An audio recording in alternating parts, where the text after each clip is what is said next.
Hey guys, welcome back. Before we get into tonight's story, I want to say a real thank you to the viewer who suggested this one. Your ideas keep finding their way into some of my favourite videos to make, and this was one of them. If you've been enjoying these evenings together, a like or a comment genuinely helps more than you'd think, and if you'd rather listen than watch, this channel is now on Spotify too. There's a link in the description if that's an easier way for you to settle in.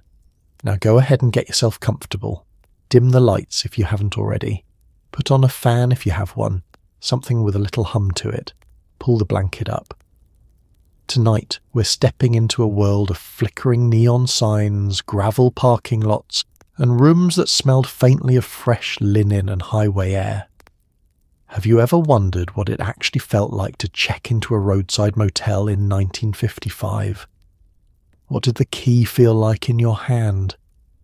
What did the office smell like when you walked in, tired from a long drive? Did the beds creak the way you'd expect? Did the television work? Or did someone have to walk over and adjust the antenna for you? What did it feel like to fall asleep in a strange room with your family close by and the sound of cars passing steadily outside the window? And just like that, it is 1955. The sun is low over the highway.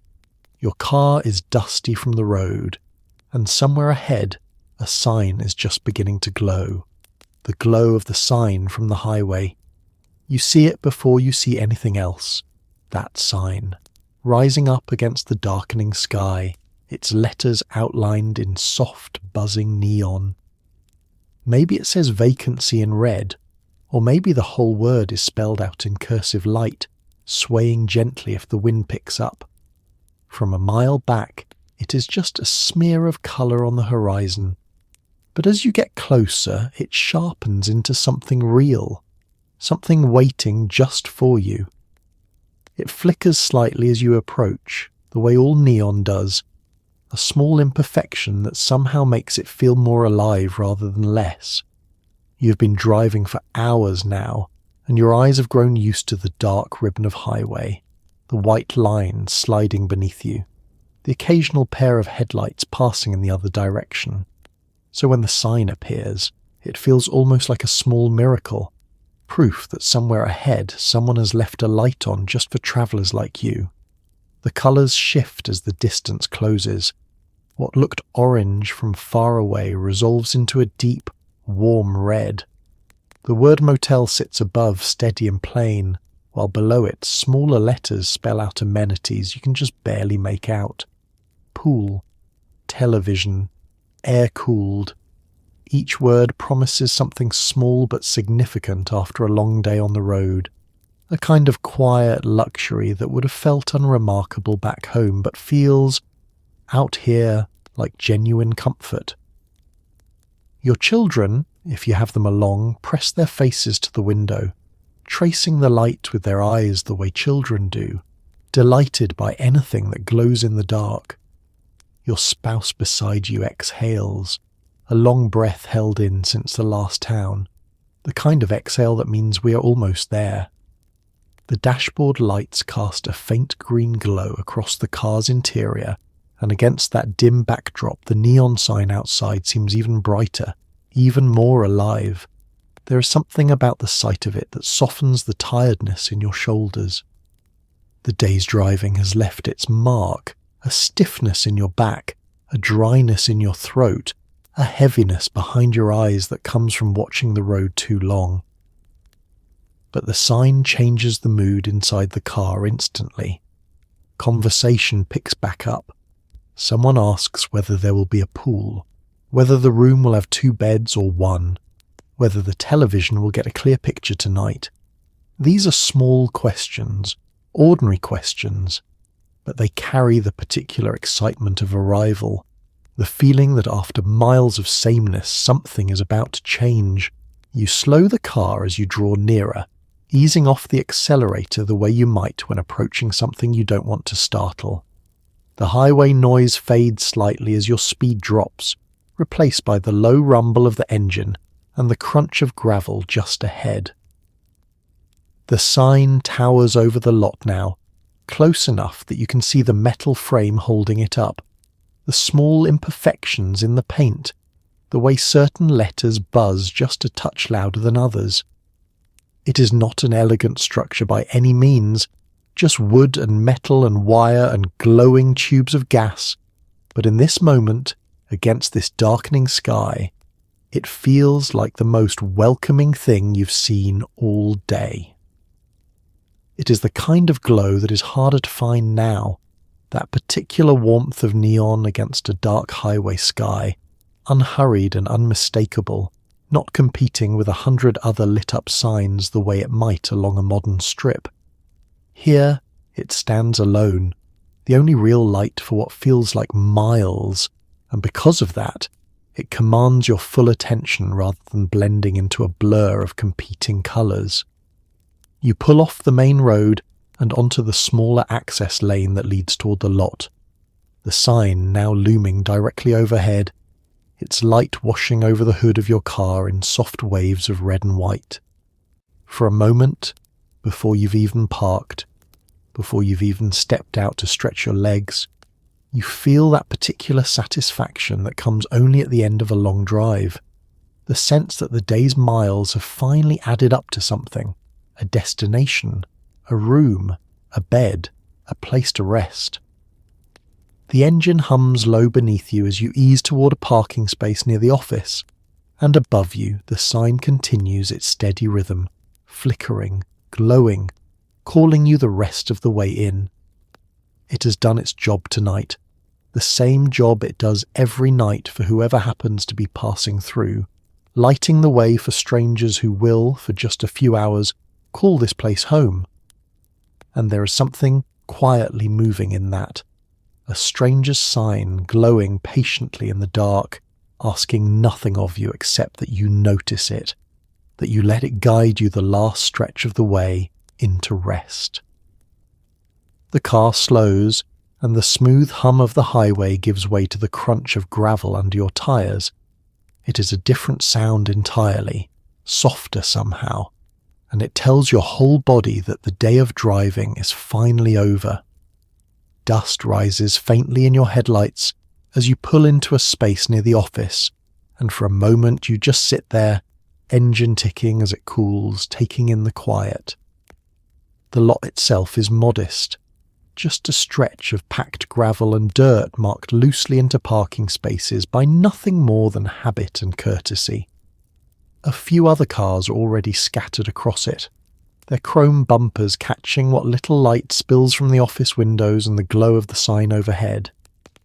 You notice the license plates as you pass, some from your own state, others from places much farther away, each one a small reminder that this stretch of road belongs to travellers from everywhere, all of them pausing here for the night before continuing on to wherever they are headed.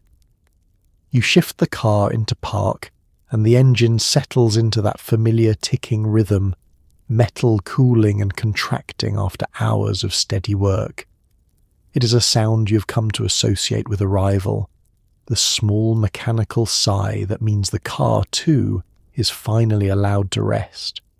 Through the windshield, the motel stretches out before you, a single low row of rooms, each door painted the same shade of green or blue, each window curtained in matching fabric, uniform in a way that feels reassuring rather than dull.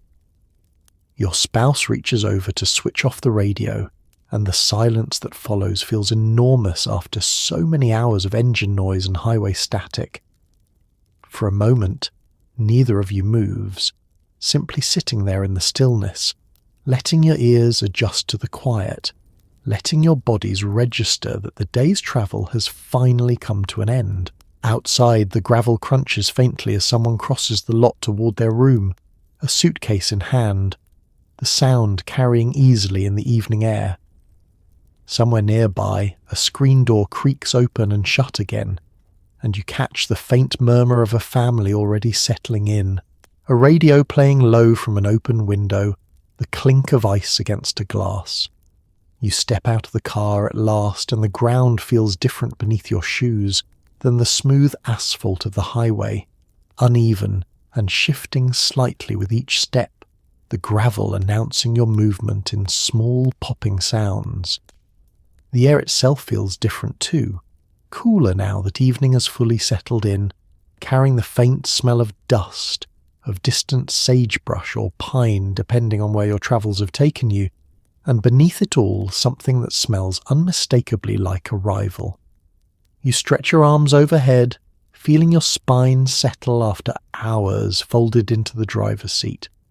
Your legs feel stiff, your back sore in that particular way that comes from sitting still for too long, but there is relief in it too, the good kind of ache that comes only after a long journey nears its end.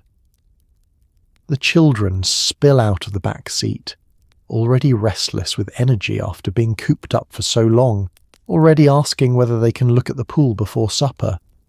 The gravel lot, plain as it is, becomes in this moment something almost sacred, the last small stretch of ground between the road behind you and the rest that lies ahead. You glance back once at the highway, still humming faintly in the distance, headlights sweeping past in an endless procession of other travellers not yet ready to stop. And then you turn toward the office, toward the warm light spilling from its windows, ready to begin the small familiar ritual of checking in. It is a modest moment, this pause between the car and the room, but it carries within it all the quiet satisfaction of a day's journey completed. The gravel beneath your feet, still settling from your arrival, seems to hold that stillness for you, granting you a moment simply to stand, to breathe, to feel, at last, that you have arrived. A small bell above the door announces you before you've said a word. The office is modest, just a counter, a rack of postcards, and a fan turning slowly in the corner. Behind the counter, the owner or his wife looks up, already reaching for the guest register, already asking if you'd like a room facing the pool or the highway. The bell's sound lingers for just a moment after the door swings shut behind you. A small brass note that seems to belong entirely to this place, this hour, this particular kind of arrival. The office itself is narrow, panelled in a warm wood that has darkened slightly with age, and the air inside carries a mixture of scents: coffee left too long on a hot plate, a faint trace of cigarette smoke, and beneath it all something like the dust of the road itself, tracked in nightly by travellers just like you.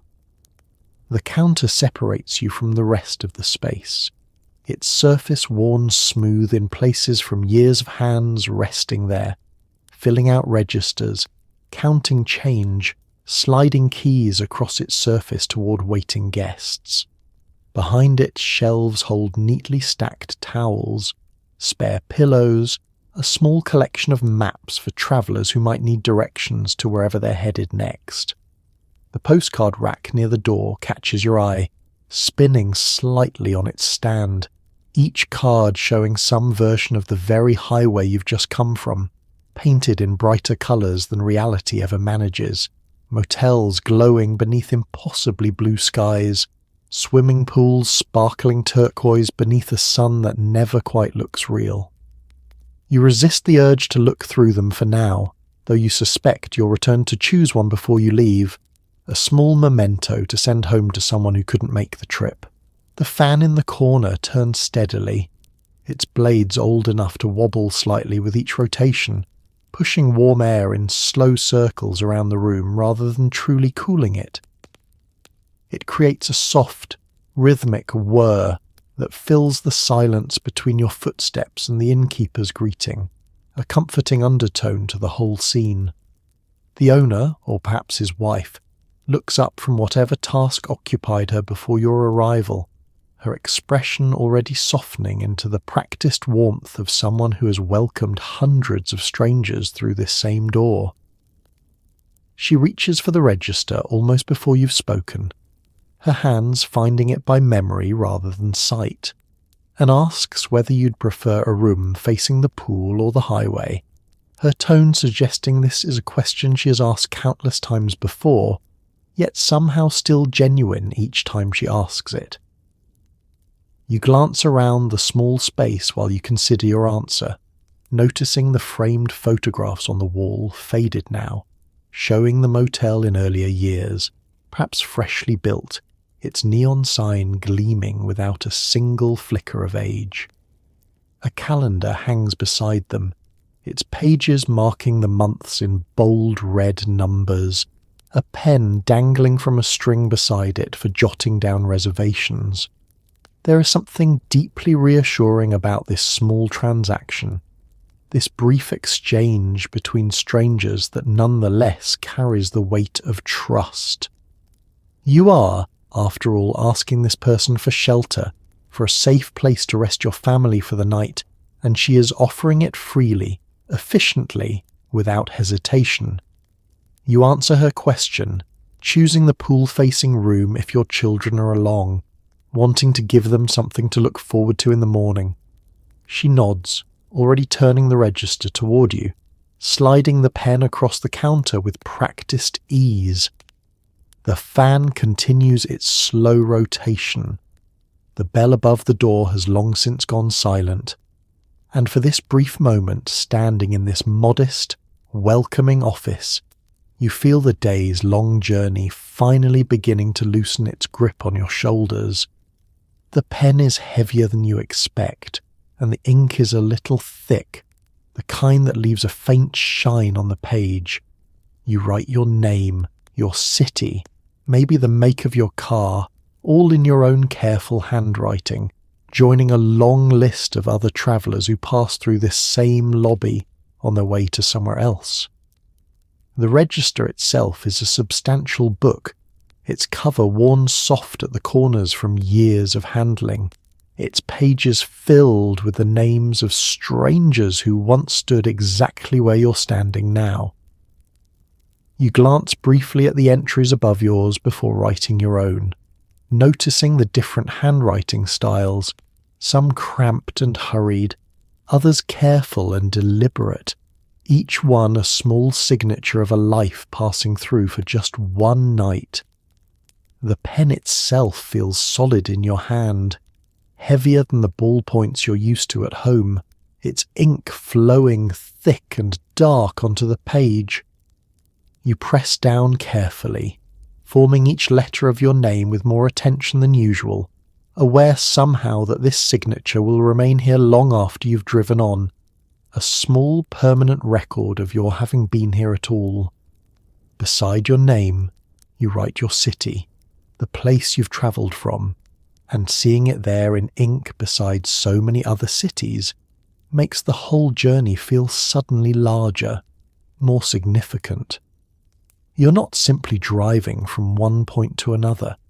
You're joining a long tradition of travellers, of families making their way across the country for reasons of their own, vacation, relocation, visiting relatives, chasing some opportunity just over the horizon. The innkeeper watches patiently as you write, her hands folded on the counter, her expression calm and unhurried despite whatever tasks might be waiting for her attention elsewhere. She asks, almost as an afterthought, "The make and year of your car, information she'll note beside your name for reasons that feel more ceremonial than practical. A small detail that personalises your visit, makes you more than simply another name in a long column of entries." You glance up briefly from the register, taking in the office around you once more, the postcards, the fan, the soft yellow light from a lamp on the counter that casts everything in a warm and forgiving glow.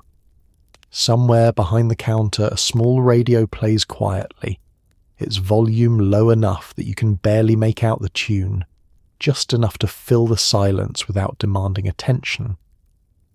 Finishing your entry, you set the pen down carefully, its weight settling against the register's spine with a small, satisfying click. The innkeeper turns the book back toward herself, glancing over your entry with quick, practiced eyes, checking that everything's in order before reaching beneath the counter for your room key. There is something quietly moving about this simple act, writing your name into a book that holds so many others, each one a small fragment of someone else's journey, briefly intersecting with yours in this one shared space. You wonder, just for a moment, about the families who signed their names before you, where they were headed, whether their trip was for joy or necessity, whether they too paused here just long enough to rest before continuing on. The register closes with a soft, heavy sound as the innkeeper finishes her notes, and she slides a small brass key across the counter toward you, along with directions to your room. The ink of your signature is already drying on the page, becoming a small, permanent part of this place's history, joining countless others in a record that will likely outlast the very motel itself. The door swings open, and the smell hits you first. Clean linen, a faint trace of soap, and something like fresh paint from a wall touched up not long ago. The room is small but tidy, the bedspread pulled tight and smooth, the towels folded in perfect matching squares on the little shelf by the sink. You step inside slowly, letting your eyes adjust to the dim evening light filtering through the curtains, and the scent of the room settles around you like a gentle greeting.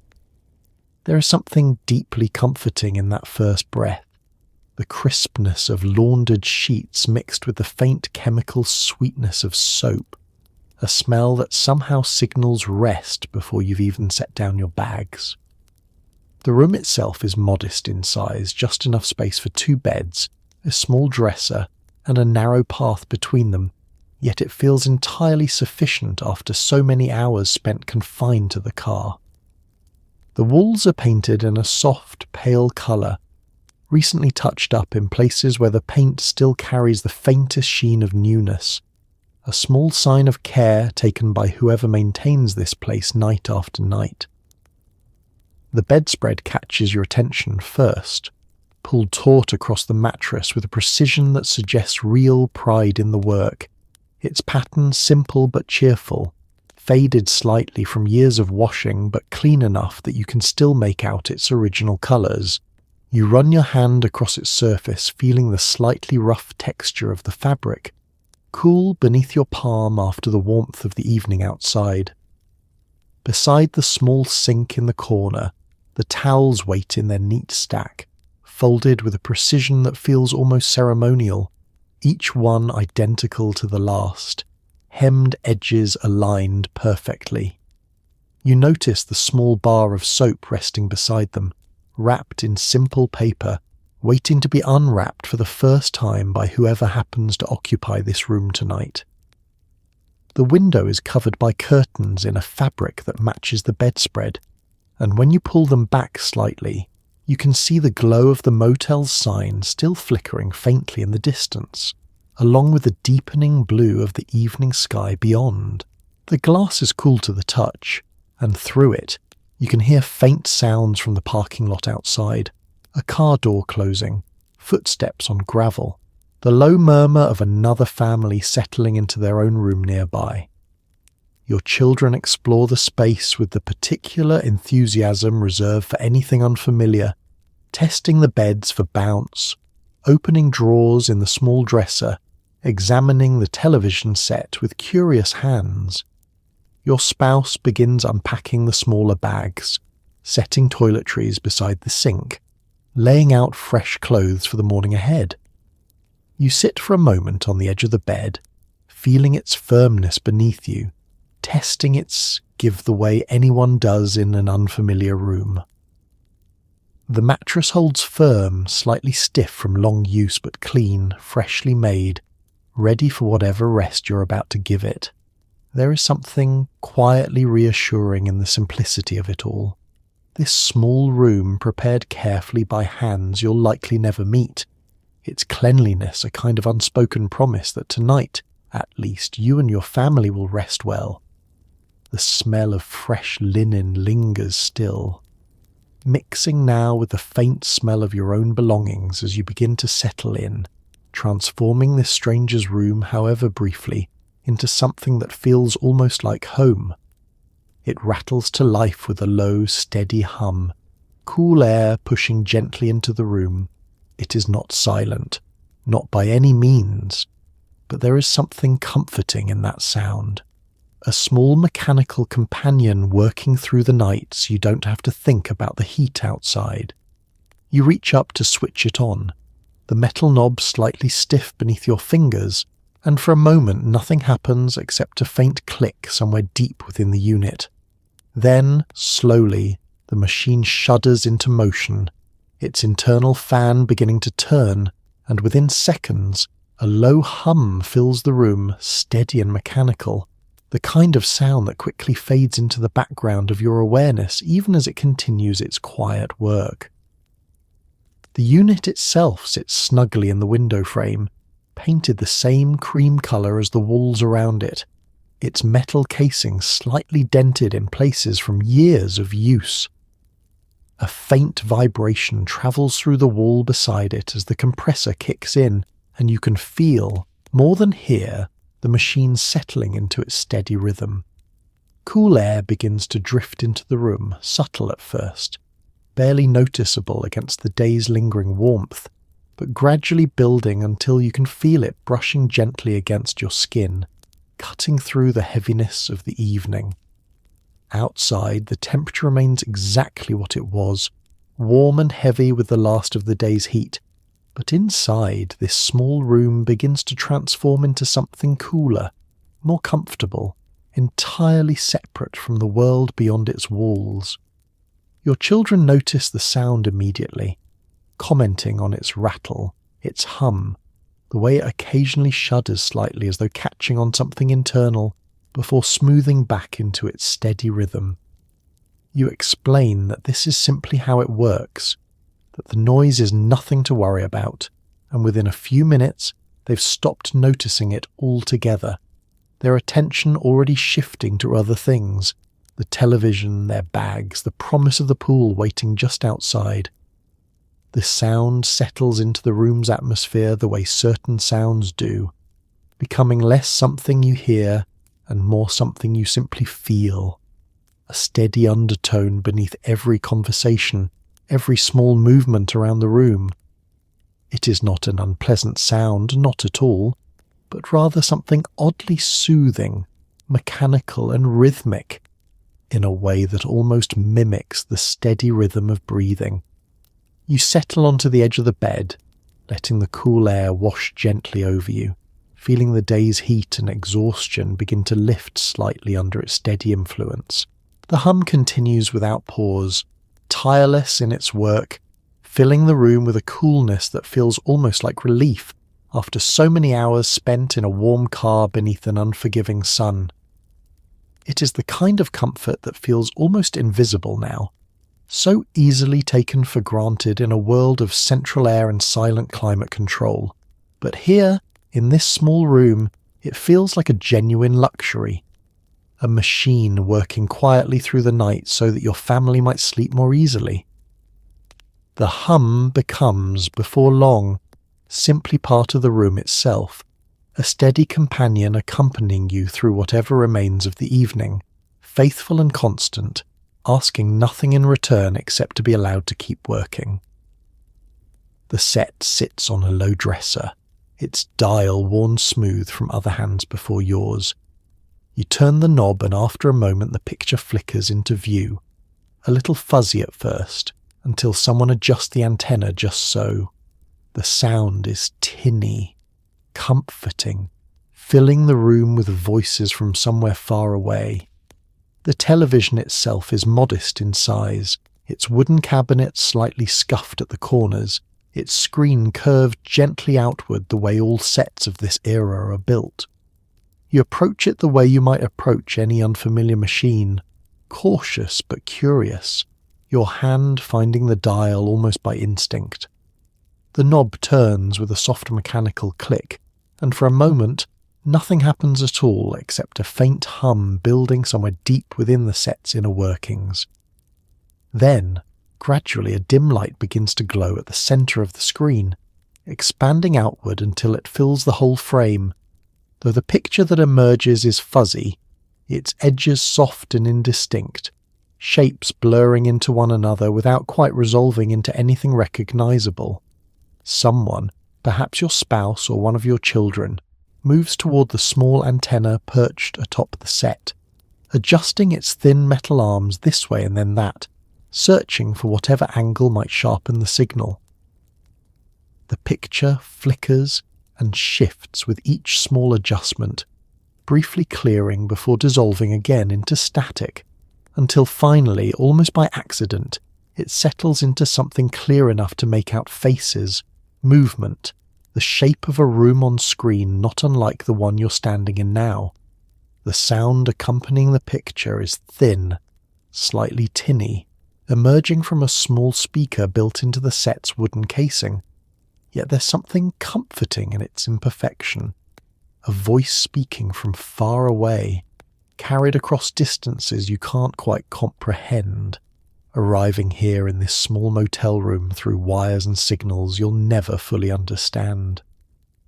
Your children settle onto the floor in front of the set, cross-legged, their attention fully captured by whatever program has managed to find its way through the static. Your spouse sits on the edge of the nearest bed, glancing occasionally at the screen while continuing to unpack the remaining bags, the television's glow casting a soft flickering light across the room that shifts and changes with each scene. You find yourself drawn to it too, despite the day's tiredness, settling onto the opposite bed to watch alongside your family. The picture remains imperfect throughout, prone to sudden bursts of static, moments where the antenna needs another small adjustment, but none of this seems to diminish anyone's enjoyment. If anything, the imperfection adds to the experience, a small shared project the whole family participates in together, adjusting, waiting, watching.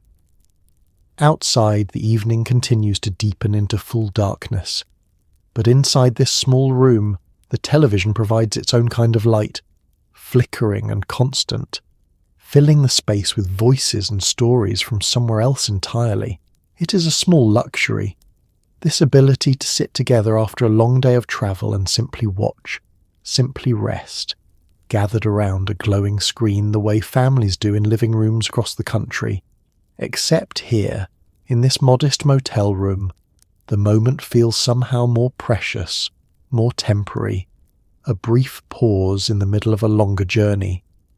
Down at the end of the walkway, a small room holds the ice machine, its motor humming steadily, and beside it, a vending machine glowing faintly in the evening dark. You feed in your coins slowly, listening for the mechanical clunk that means your bottle of soda is on its way down. You step outside your room into the cooling evening air, the gravel crunching softly beneath your shoes as you make your way along the walkway that connects each door to the next. The motel's sign continues its steady glow in the distance, casting long shadows across the pavement, while overhead, a scattering of stars begins to emerge in the darkening sky. The ice room comes into view before you reach it, marked by a soft yellow light spilling from its open doorway and the steady hum of the ice machine's motor working away inside. The room itself is small, hardly more than a closet, its walls lined with simple shelving that holds spare linens and cleaning supplies alongside the machine itself.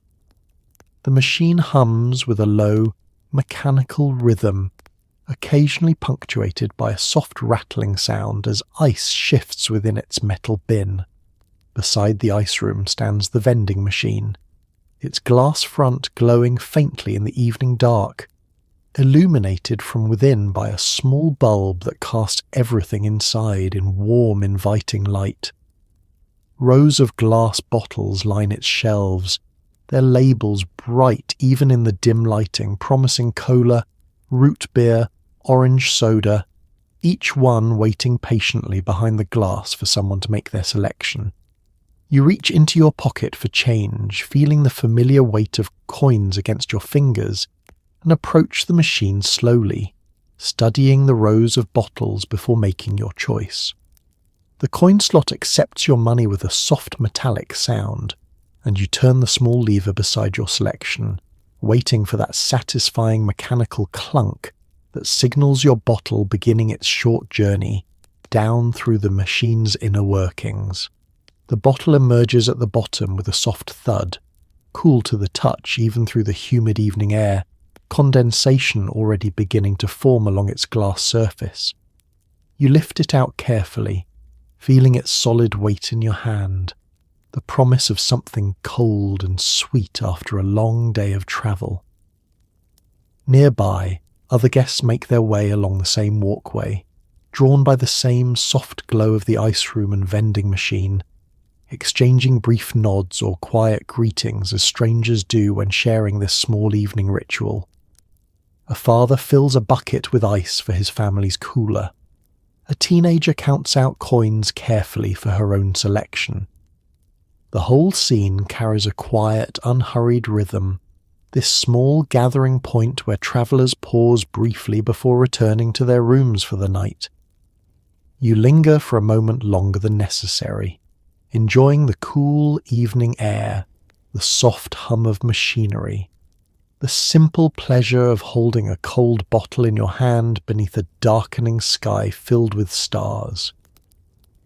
This small corner of the motel, unremarkable as it might seem, holds its own particular charm, a gathering place for strangers passing through, each one pausing briefly in the glow of vending machine light before continuing on with their evening.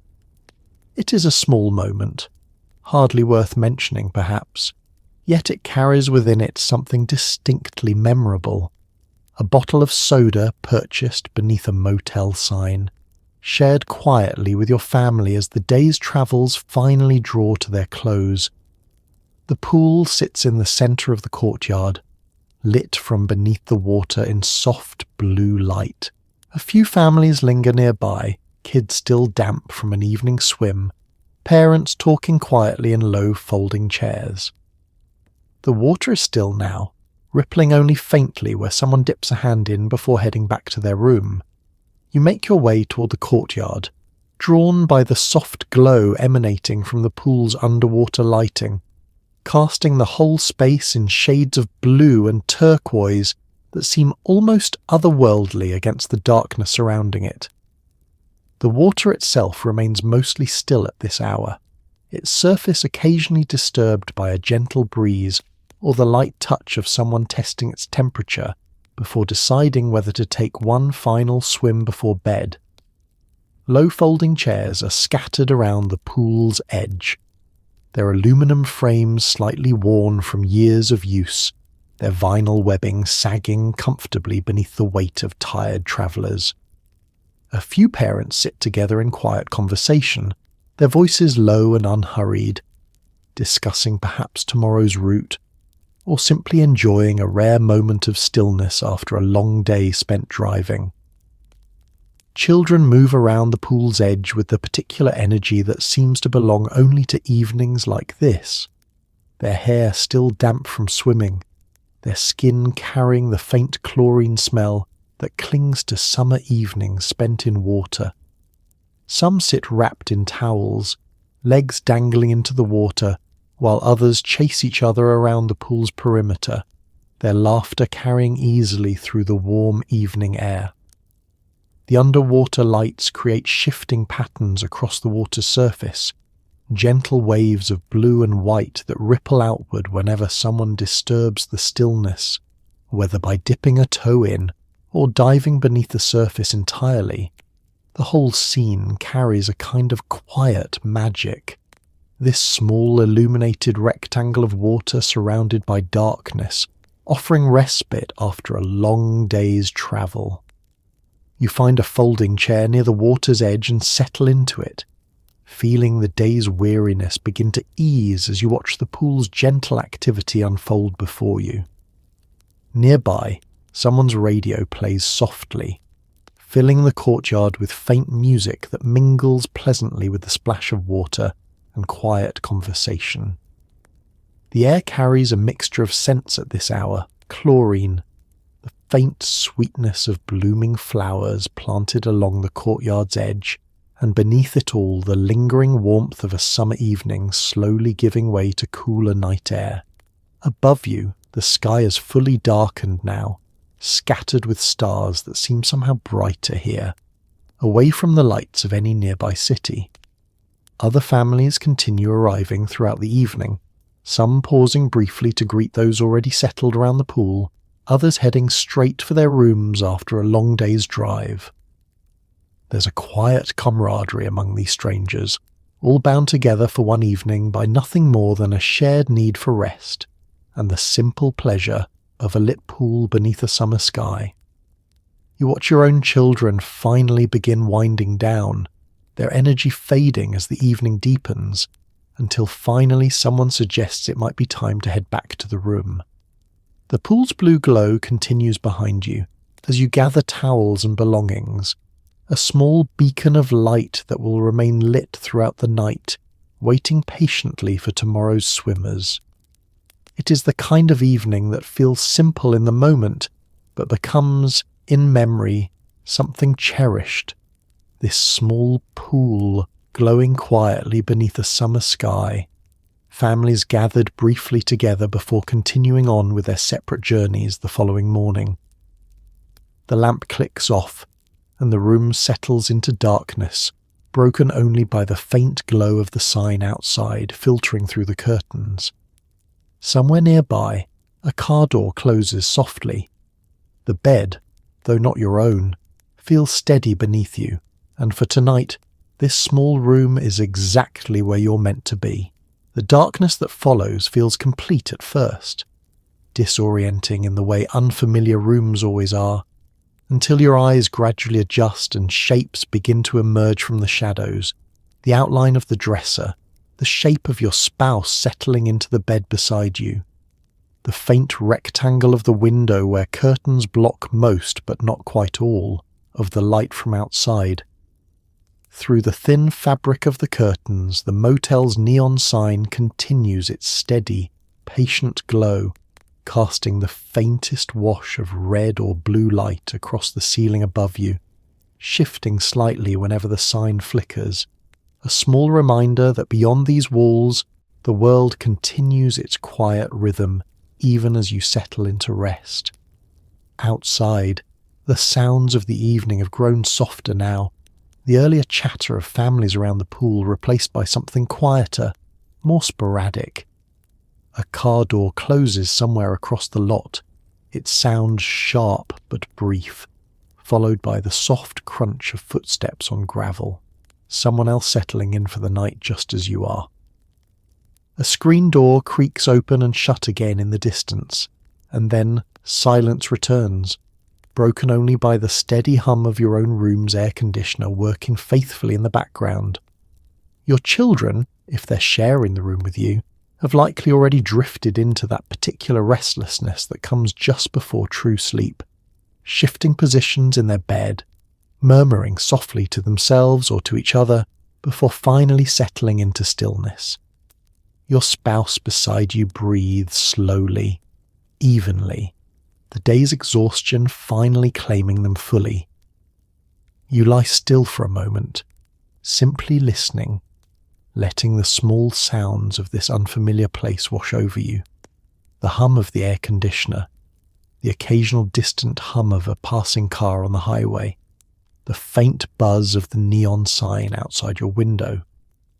There is something deeply peaceful in this particular kind of silence, not the complete silence of an empty house, but the gentle, populated quiet of a place filled with other travellers, all settling into their own rest at roughly the same hour.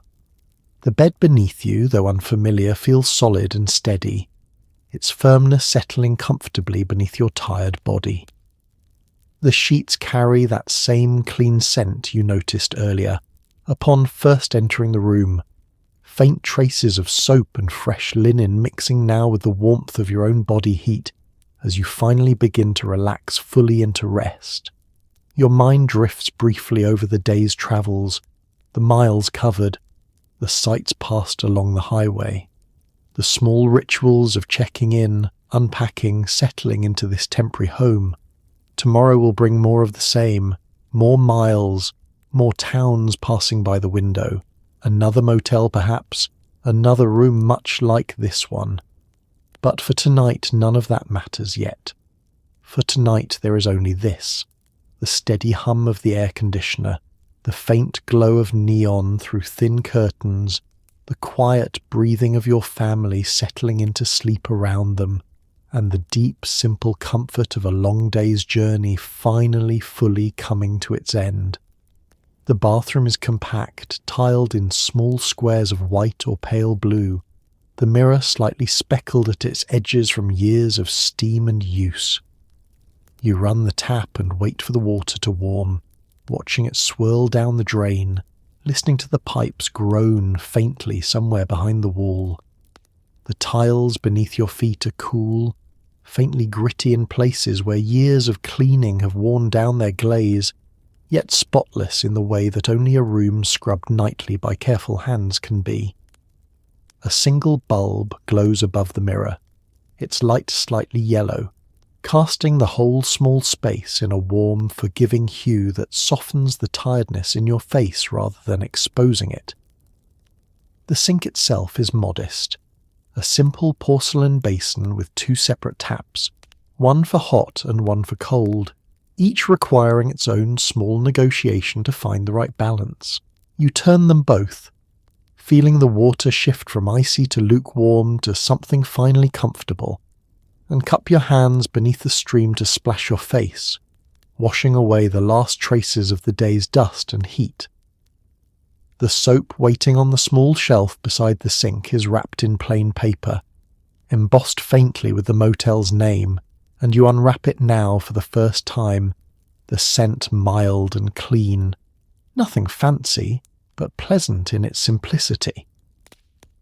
You work it briefly into a lather between your palms, and the small ritual feels grounding somehow, an ordinary act performed in an unfamiliar place that nonetheless carries all the comfort of routine.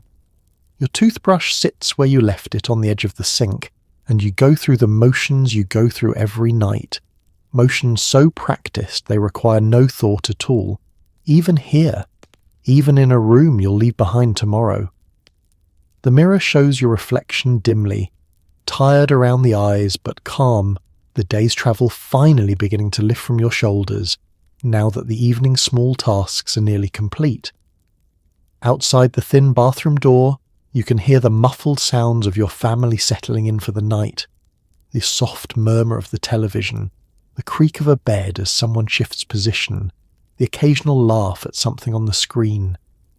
The sounds feel distant here, softened by the door between you, giving you this brief private moment before rejoining them.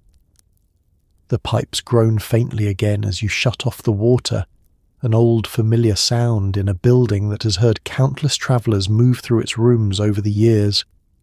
You dry your hands on one of the small folded towels, its texture slightly rough from repeated washing, and glance once more at your reflection before switching off the light. There is something quietly meaningful in this small nightly routine, performed exactly the same way it would be performed at home, yet somehow more noticeable here, in this unfamiliar room, this borrowed space. The simple acts of washing your face, brushing your teeth, preparing for sleep, become small anchors of normalcy amid a day spent almost entirely on the move. You step back out into the main room, where the lamp still glows warmly, and your family continues their quiet evening activities, and for a moment you simply stand in the doorway, taking in the sight of them settled comfortably in this temporary space. The bathroom light clicks fully dark behind you, its small tiled world finished with its work for the night. It is a modest room, this bathroom, unremarkable in almost every way, yet it holds within it the quiet comfort of routine maintained even far from home, a reminder that no matter how many miles separate you from your own bed, certain rituals remain steady, portable, carried with you from one place to the next. The key is heavier than any key you own at home, attached to a large plastic or brass tag stamped with the room number and the motel's name. You turn it over once in your palm before setting it on the nightstand, a small, solid reminder of exactly where you are tonight.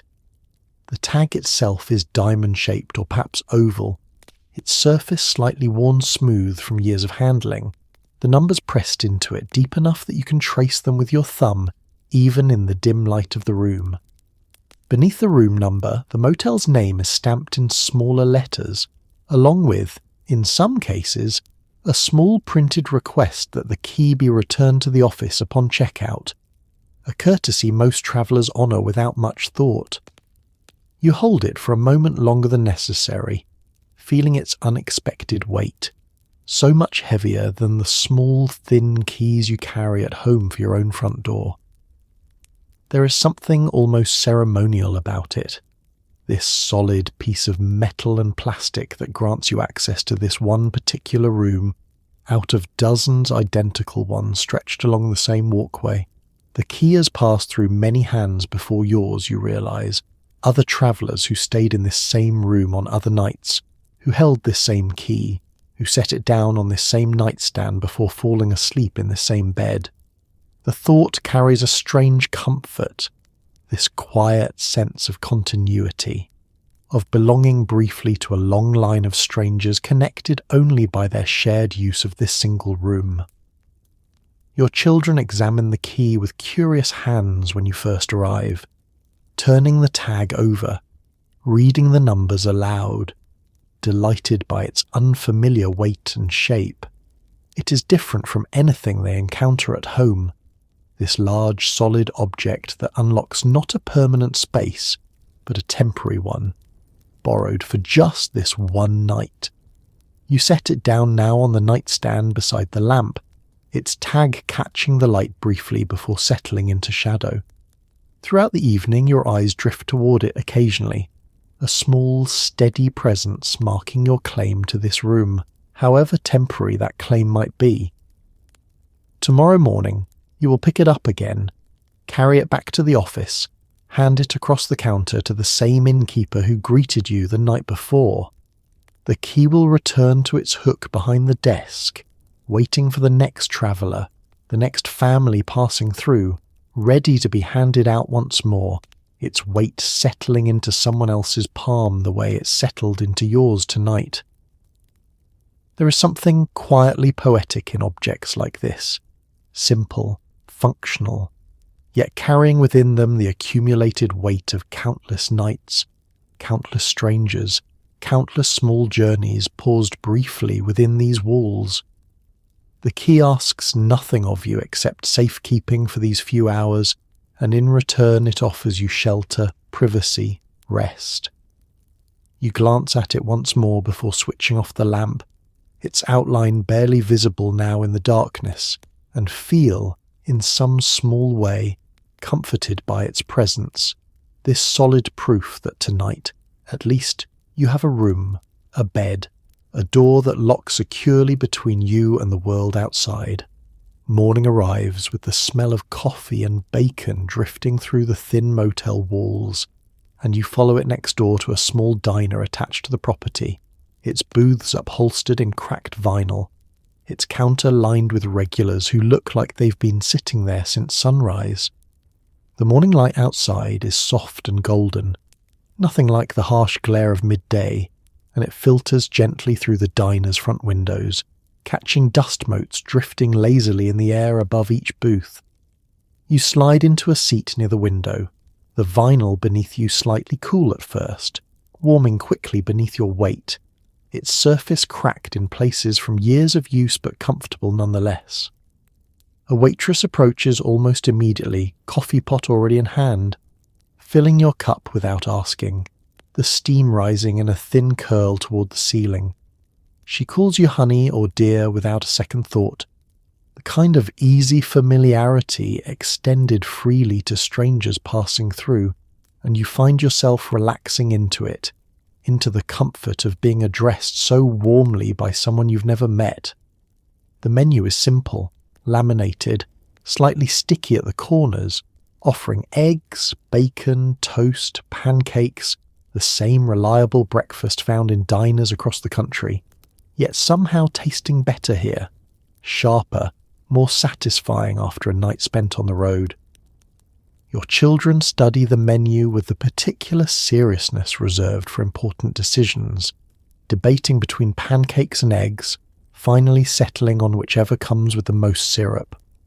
Around you, the diner hums with its own particular morning rhythm, the regulars at the counter discussing local matters in low, familiar tones, the cook calling out orders through the small window connecting kitchen to counter, the waitress moving briskly between tables, refilling cups, delivering plates, exchanging brief pleasantries with everyone she passes.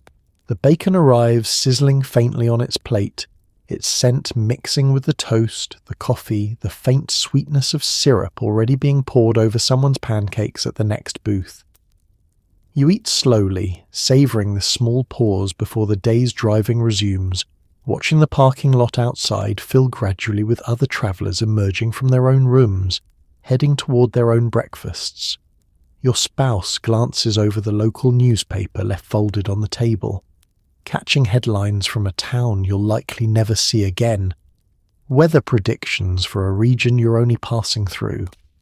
The coffee continues to warm you from the inside, chasing away the last traces of morning stiffness from yesterday's long drive.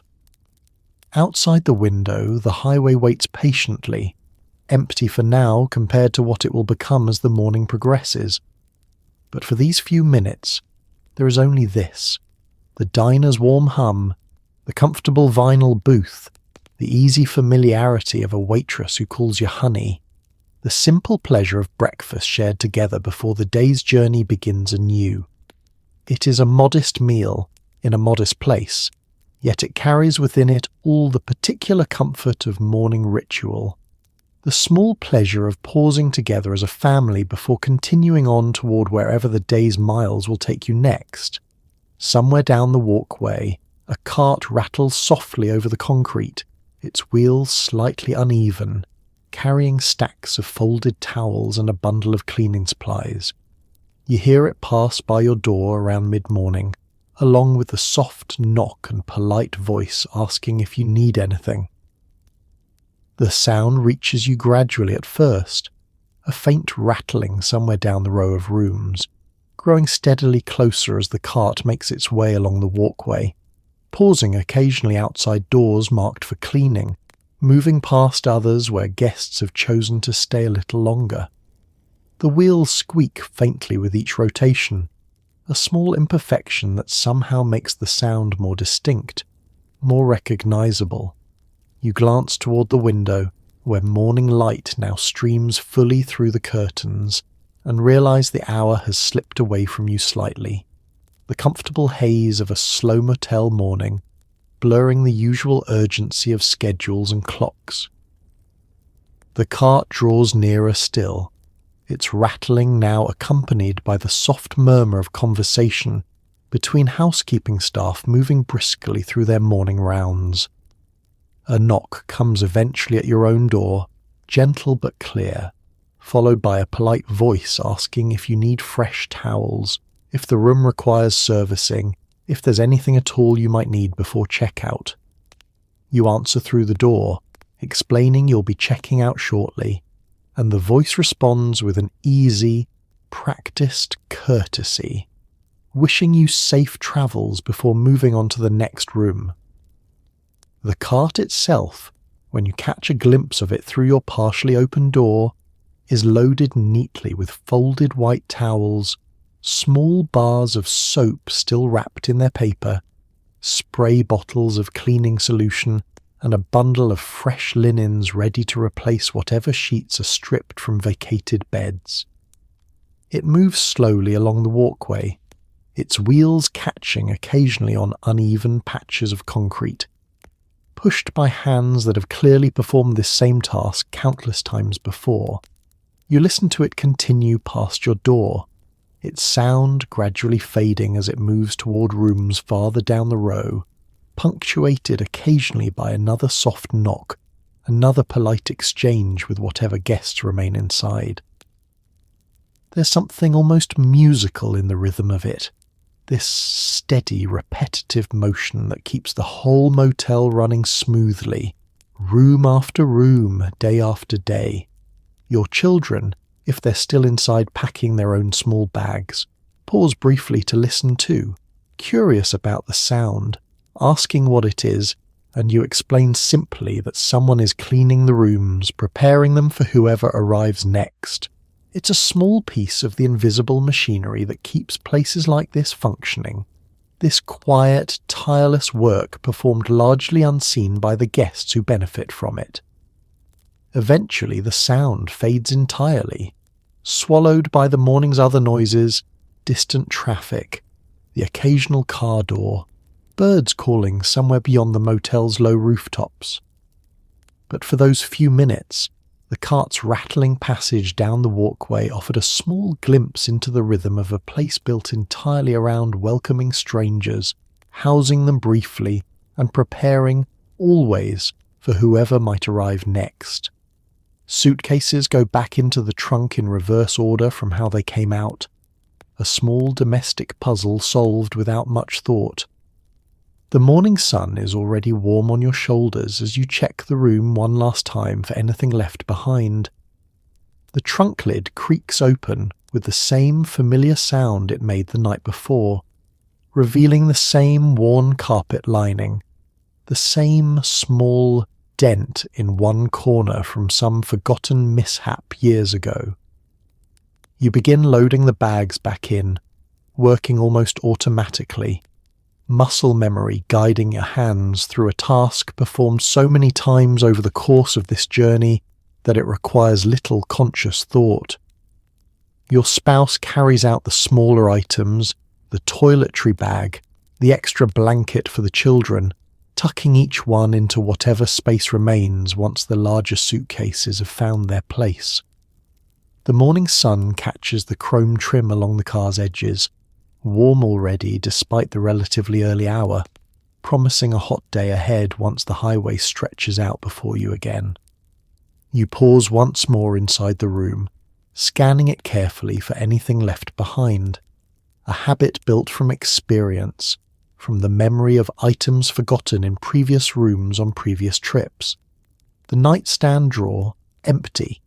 The bathroom counter, clear. Beneath the bed, nothing but a thin layer of dust undisturbed by your brief stay. The bedspread, which you smoothed carefully back into place out of some ingrained sense of courtesy, sits neatly across the mattress, restored as closely as possible to how you found it the night before.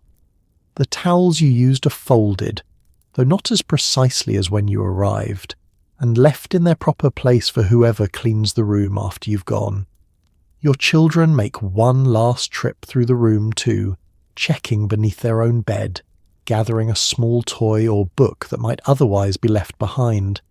Their small rituals of departure mirroring your own. The room, so recently filled with the sounds of television, conversation, the day's tiredness settling into rest, now stands quiet again, prepared to return to its original state, awaiting the next family who will occupy it tonight. You take one final look around, feeling the small, familiar pang that comes with leaving any place that briefly served as shelter, however temporary that shelter was meant to be. There's something almost wistful in it, this recognition that you'll likely never see this particular room again, this specific arrangement of furniture, this particular view through these specific curtains. Outside, the car sits ready, trunk closed now, bag secured, the morning sun glinting off its hood. Your family gathers around it, sunglasses already found and worn, the day's journey waiting to resume. You glance back once more at the room's closed door, its number stamped plainly above the handle, and then turn toward the car, ready to continue on. The parking lot around you buzzes gently with the quiet activity of other families, doing exactly what you're doing now, loading cars, checking rooms, preparing to continue their own journeys toward wherever the day's miles will take them. It is a small, shared ritual performed simultaneously by dozens of strangers, all bound briefly together by this same modest motel, before scattering once more across the wide, waiting highway. Before pulling out, someone spreads the road map across the warm hood of the car, tracing the route with a finger, checking the distance to the next town, the next motel, the next glowing sign waiting somewhere down the road. The map itself is large, folded and refolded so many times over the course of the trip that its creases have softened, its edges slightly worn from handling. You spread it flat now across the hood, its surface still warm from the morning sun, and weight down its corners with whatever's nearby. A rock, a shoe, a steady hand pressed firmly against the paper to keep the breeze from lifting it. Your finger traces the thin red or blue lines representing highways, following the route you charted the night before, checking it now against the reality of daylight and renewed energy. Small numbers mark the distance between towns, and you calculate roughly how many hours remain before you'll need to search for another sign glowing against another darkening sky. Your spouse leans over the map too, offering suggestions, pointing out a town that might make a good stop for lunch, another that promises a scenic overlook worth a brief detour. The children, less interested in the specifics of route planning, wander nearby, examining pebbles in the gravel lot or watching another family load their own car a few spaces down. The map's surface holds within it not just roads and towns, but small notes made along the way. A town circled in pencil where you stopped for gas, a restaurant recommended by someone at a previous motel, a scenic route suggested by a gas station attendant somewhere many miles back. Each mark tells a small story of the journey so far, a record of decisions made and paths chosen. You fold the map carefully once your route is confirmed, its creases falling naturally back into their familiar pattern, and tuck it into the glove compartment or beside the front seat, ready to be consulted again whenever the next decision point arrives. The morning sun continues to warm the parking lot around you, promising another day of steady travel, of towns passing by the window, of countryside shifting gradually from one kind of landscape to another. There's something deeply satisfying in this small ritual, this brief pause to consult the map before continuing on, a moment of quiet planning amid the broader spontaneity of the road trip itself. It grounds the day ahead, gives shape to what might otherwise feel like simply endless driving, offering instead a series of small, achievable goals, the next town, the next stop, the next place to rest. Your family climbs back into the car, doors closing one by one, the engine turning over with its familiar sound. Ahead of you, the highway waits, empty and inviting in the morning light, ready to carry you toward whatever the map has promised lies ahead. The motel behind you grows smaller in the rearview mirror as you pull out onto the road, its sign now unremarkable in daylight, nothing like the glowing beacon that guided you here the night before. But the route laid out on that carefully folded map in the glove compartment gives you confidence, direction, the quiet reassurance that wherever the day takes you, you'll know, at least roughly, how to get there. On your way out, you pause at the postcard rack you noticed the night before, choosing one that shows the motel's pool glowing an impossible blue, its sign lit up against a painted sunset far more vivid than the one you actually saw. The rack spins slowly beneath your touch, each card offering its own bright, saturated version of the motel you've just spent the night in. Colours enhanced well beyond what any camera or eye could naturally capture. You settle on one showing the pool at its most vivid, the water an almost electric turquoise, the surrounding palm trees impossibly green against a sky streaked in oranges and pinks. You turn the card over, examining its blank back, already imagining the brief message you'll write once you find a moment to pause, a quick note to a relative back home describing the trip so far, the miles covered, the sights seen, the small pleasures of the road. The postcard itself feels slightly stiff in your hand, its surface glossy, cool to the touch despite the morning warmth already building outside.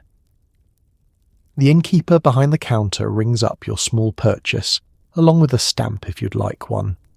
Her manner just as warm this morning as it was the night before, though perhaps slightly more brisk, aware of the busy morning ahead with checkouts and new arrivals both demanding her attention.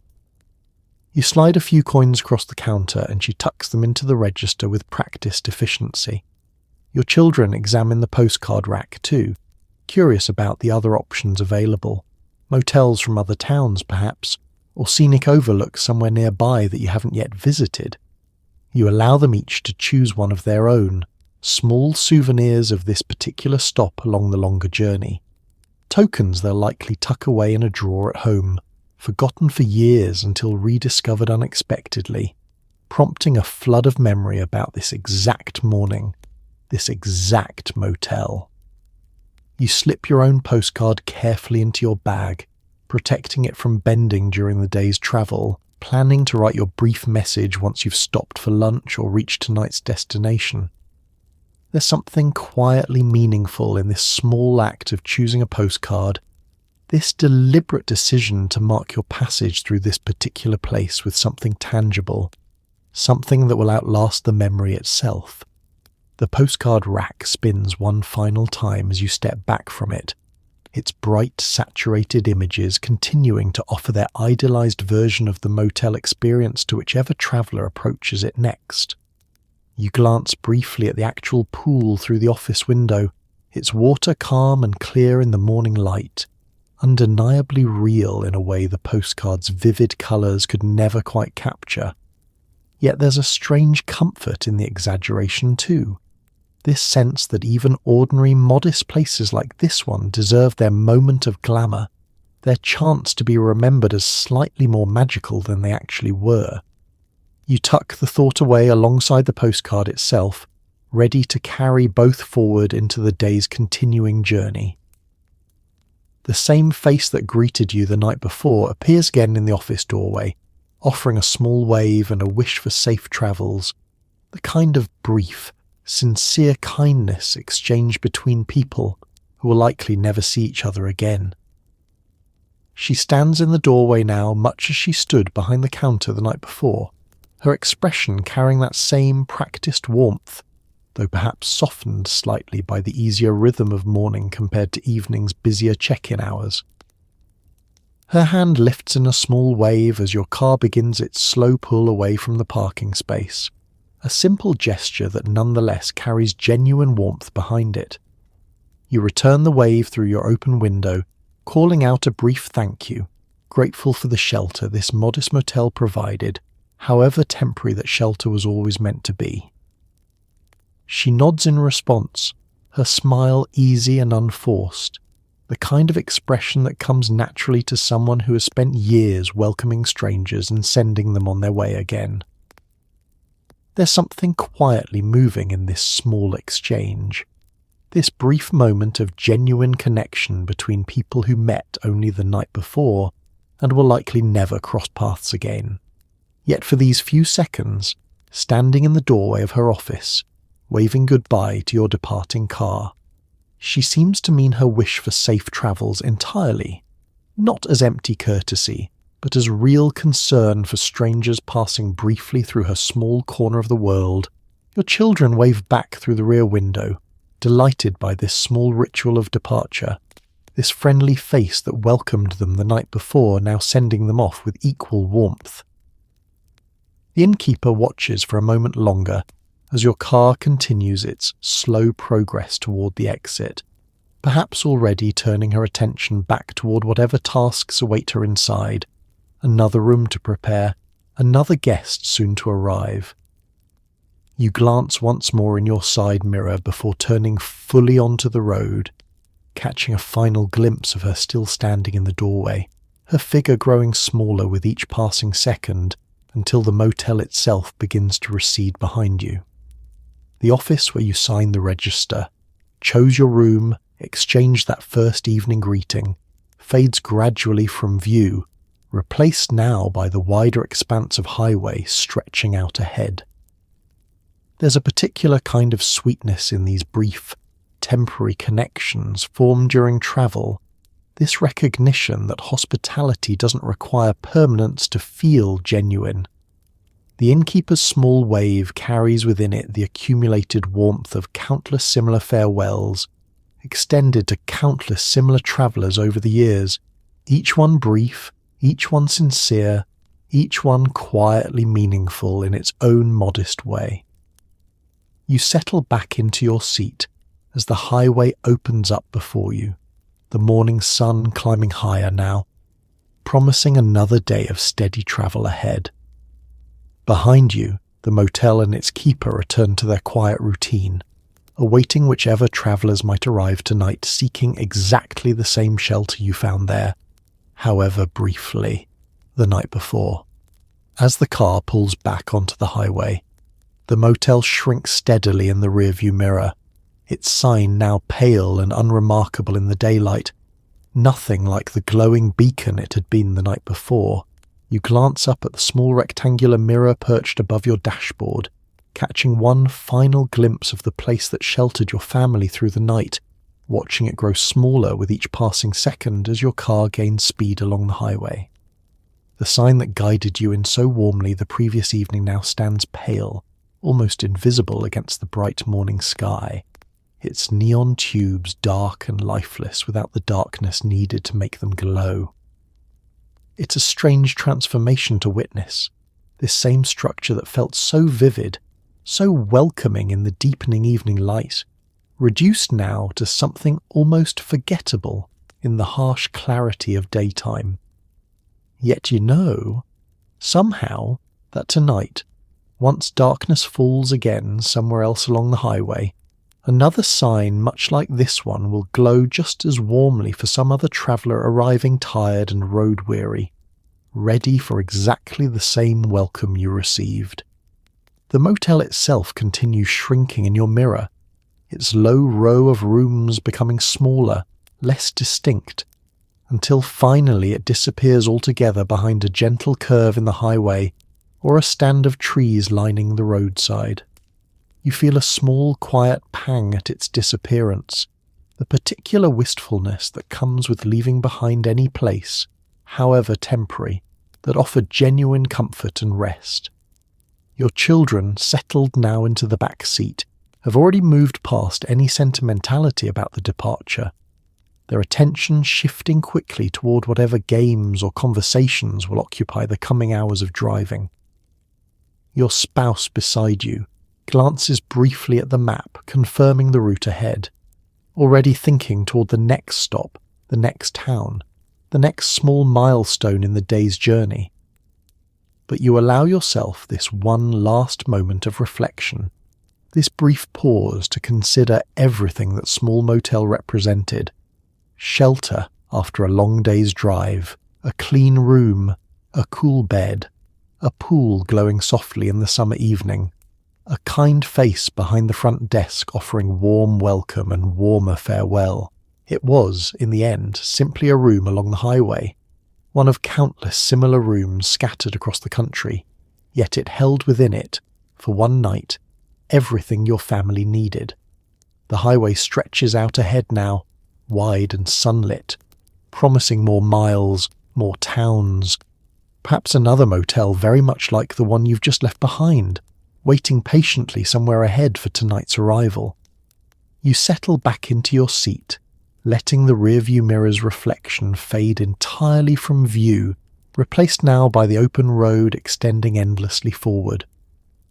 There's something quietly beautiful in this rhythm of travel, this steady procession of temporary shelters, briefly inhabited, genuinely appreciated, and then left behind, each one contributing its own small chapter to the broader story of the journey itself.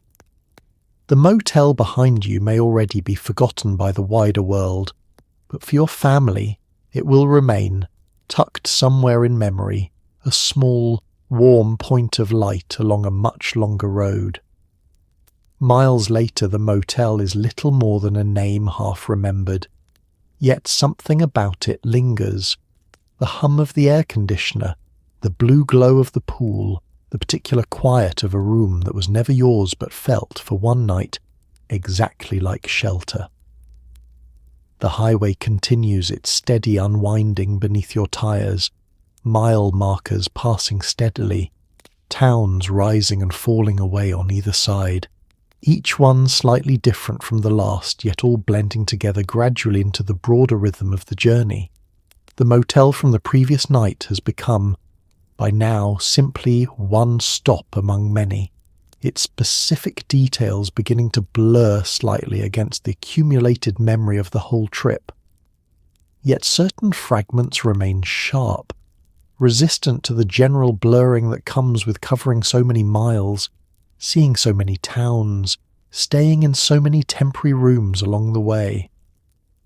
The particular hum of that window air conditioner, steady and mechanical, remains somehow distinct in memory, a small, specific sound that briefly defined an entire evening's comfort. You recall too the soft blue glow of the pool, lit from beneath the water's surface, casting the whole courtyard in shades of turquoise that felt almost magical against the surrounding darkness. Your children's laughter as they played near its edges, the quiet conversations of other parents settled into low folding chairs nearby, the whole scene rising now in memory with unexpected clarity, though you know countless other details from that same evening have already begun to fade.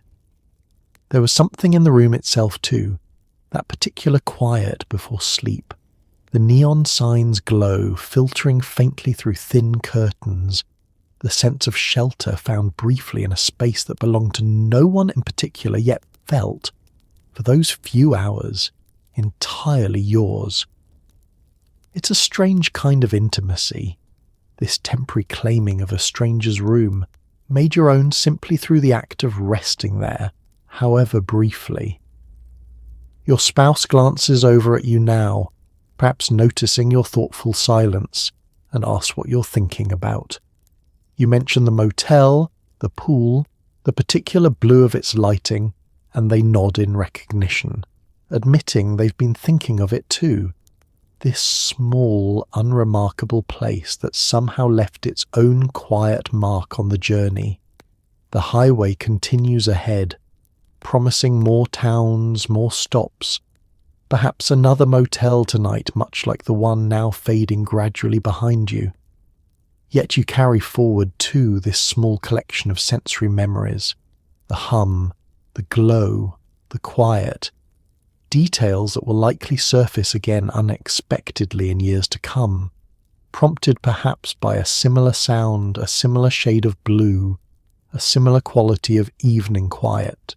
This is perhaps the particular gift of travel like this, these brief stops along a longer journey that nonetheless leave behind small, persistent traces of memory, moments that felt entirely ordinary in the moment yet somehow become cherished later, remembered fondly precisely because of their simplicity, their modesty, their genuine warmth extended briefly to strangers passing through.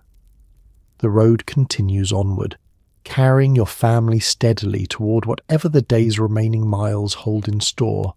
Another town, another meal, eventually another motel offering its own version of the same small comforts. But for now, in this quiet moment of reflection somewhere along the highway, you allow yourself simply to hold on to what remains of last night's shelter, grateful for its brief, genuine warmth, before letting the road ahead claim your full attention once more. Long after your family has drifted off, a truck rumbles by on the distant highway, its engine deep and steady, headlights sweeping briefly across the ceiling through a gap in the curtains before fading again into the dark. You stir slightly at the sound, not fully waking, simply registering it the way the body registers familiar things even in sleep. The engine's low rumble builds gradually from somewhere far off, growing steadily louder as the truck approaches, then peaking briefly as it passes the motel before receding again into the distance, fading back into the general hush of night. The headlights arrive a moment before the sound reaches its peak, sweeping in a slow, deliberate arc across the ceiling above your bed, their light passing through the narrow gap where the curtains don't quite meet. For just a second or two, the whole room brightens faintly, shadows shifting briefly across the walls, the dresser, the outline of your sleeping family, before darkness reclaims the space once the truck has fully passed. You've grown used to this rhythm over the course of the trip, this occasional passing of trucks through the night, their headlights and engines marking time in a way that feels oddly comforting rather than disruptive. Each one seems to carry its own particular cargo somewhere important, produce perhaps, or machinery, or goods bound for towns you'll never visit, driven by men keeping their own schedules through the quiet hours while the rest of the world sleeps.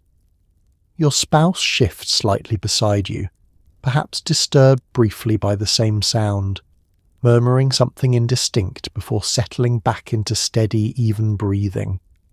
Your children remain undisturbed entirely. They're sleep deep enough now, this late into the night, that even the truck's low rumble fails to reach them. The motel itself seems to absorb these sounds without much resistance, its thin walls offering only partial insulation from the highway beyond. Yet somehow this doesn't feel like an intrusion, so much as a natural part of staying somewhere positioned along a well-travelled road. You are, after all, sleeping just steps away from a highway that never truly sleeps, one carrying travellers and freight alike through the darkness, each one following their own particular schedule. Another truck passes some minutes later, its approach announced first by a distant hum that gradually deepens into the same steady rumble as before, headlights again briefly sweeping the ceiling before fading into silence. You find yourself listening for it now, this small nighttime rhythm, half awake, half asleep, caught somewhere in that peaceful middle state where sounds register without fully pulling you from rest. There's something almost soothing in it. Oddly enough, this steady procession of distant engines marking the passage of night, each one a small reminder that the world continues moving even while you rest, that somewhere out there, other travellers pursue their own journeys through the darkness, just as you pursued yours during daylight hours. You begin to notice small variations between each passing truck, the way some engines run higher and lighter, likely smaller trucks or perhaps a lone car mistaken briefly for something larger, while others carry a deeper, more laboured growl suggesting heavier loads pulled patiently along the grade of the highway. You cannot see any of them, of course, tucked away here behind curtains and thin motel walls, yet your mind constructs small images anyway. An old flatbed hauling lumber, a refrigerated truck carrying produce towards some distant market, a lone driver leaning back in his seat with a thermos of coffee balanced on the dash.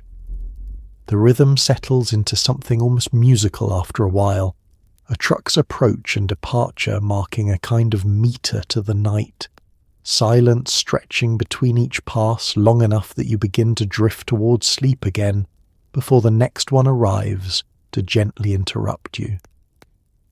It is not unlike the tide, in its own modest way, an advancing and receding presence that asks nothing of you except your passive awareness.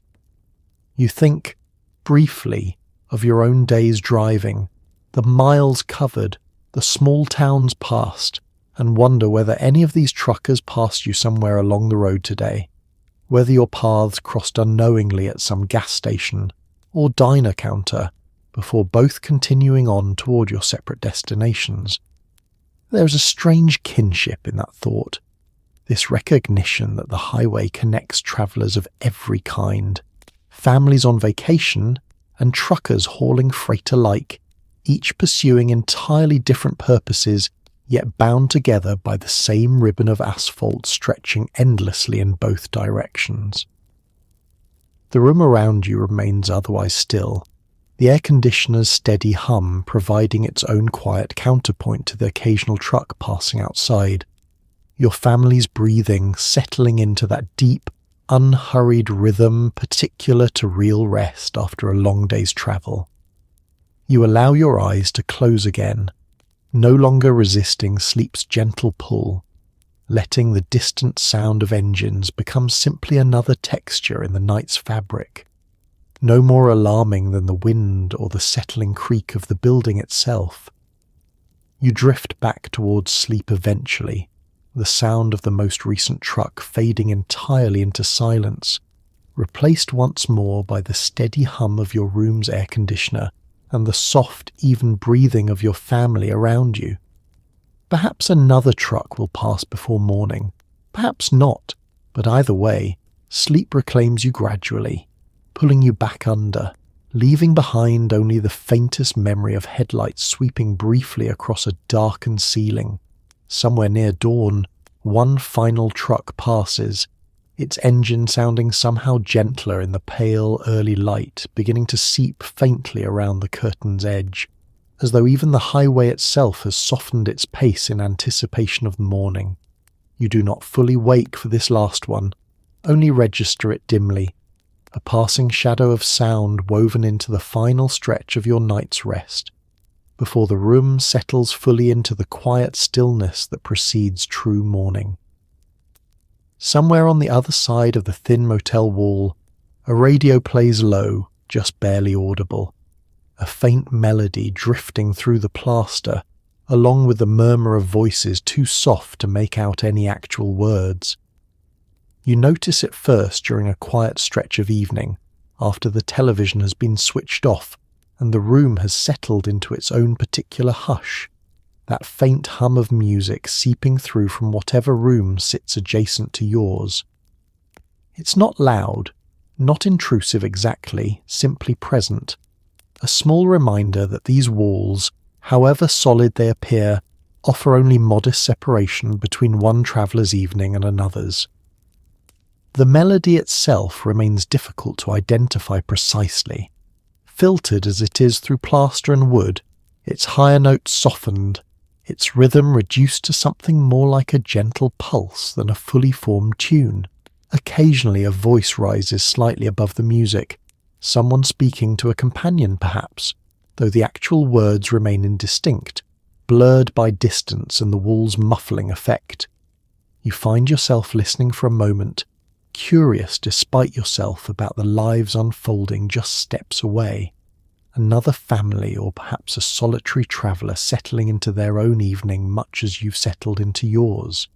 The radio continues its steady, muffled music, occasionally interrupted by what might be laughter, or perhaps simply the natural rise and fall of ordinary conversation between people relaxing after a long day. Your own family continues its evening routine largely undisturbed by this faint background presence. Your children absorbed in whatever remains of their evening energy. Your spouse perhaps reading or organising tomorrow's route. The sound from next door blends easily into the room's broader soundscape, joining the hum of your own air conditioner, the occasional creak of settling structure, the distant hum of a highway traffic. There's something quietly companionable in this faint intrusion, this reminder that you're not alone here, that this motel houses other families, other travellers, each pursuing their own version of the same journey, each settling into their own room for a night's rest before continuing on tomorrow. The wall between you remains a physical boundary, certainly, yet the sound passing through it creates a small, temporary sense of community among strangers. You wonder briefly about your neighbours, where they've travelled from, where they're headed next, whether their day held the same mixture of long miles and welcome rest that yours did. The radio's melody offers no answers to these questions, of course, simply continuing its faint, steady presence through the evening, growing occasionally louder or softer, depending on whatever adjustments your neighbour makes to its volume. At one point the music shifts entirely, a livelier tune replacing whatever slower melody played before, and you catch, faintly, the sound of what might be a chair scraping softly against the floor, someone perhaps rising to adjust the dial or simply stretching after sitting too long. You imagine, without quite meaning to, a woman in a housecoat humming along under her breath, or perhaps a man loosening his tie after a long day on the road, both of them entirely unaware that their small evening ritual carries faintly through the wall into your own quiet room. Your children, half listening themselves, ask idly whether the neighbours can hear your own television, and you admit it's likely that these walls work both ways, offering only the thinnest illusion of separation between one traveller's evening and another's. There's something almost comforting in this mutual permeability, this quiet acknowledgement that everyone staying here tonight exists within earshot of one another, bound together loosely by nothing more than proximity and the shared experience of travel. The radio continues on for a while longer, its tune shifting once more into something slower, more contemplative, perhaps a crooner's voice carried faintly through the plaster, mingling with the low hum of your own room's air conditioner. You find the combination oddly soothing rather than distracting. Two separate evenings unfolding in parallel, separated by mere inches of wall, yet each remaining respectfully its own. Eventually, as the evening deepens further, the radio quiets, whether switched off entirely or simply turned down low enough to become imperceptible through the wall. Silence settles more fully into your own room then, the earlier faint music now replaced entirely by the more familiar sounds of your own family's evening routine, the television perhaps, or simply quiet conversation before sleep. Yet the memory of that faint melody lingers somewhere in the back of your awareness, this small reminder of shared space, of strangers separated by nothing more than a thin plaster wall, each pursuing their own small journey, each finding their own particular rest within these modest adjoining rooms. You drift toward your own sleep eventually, carrying with you this faint second-hand impression of a stranger's evening, briefly glimpsed through sound alone, now folded quietly into the larger fabric of the night.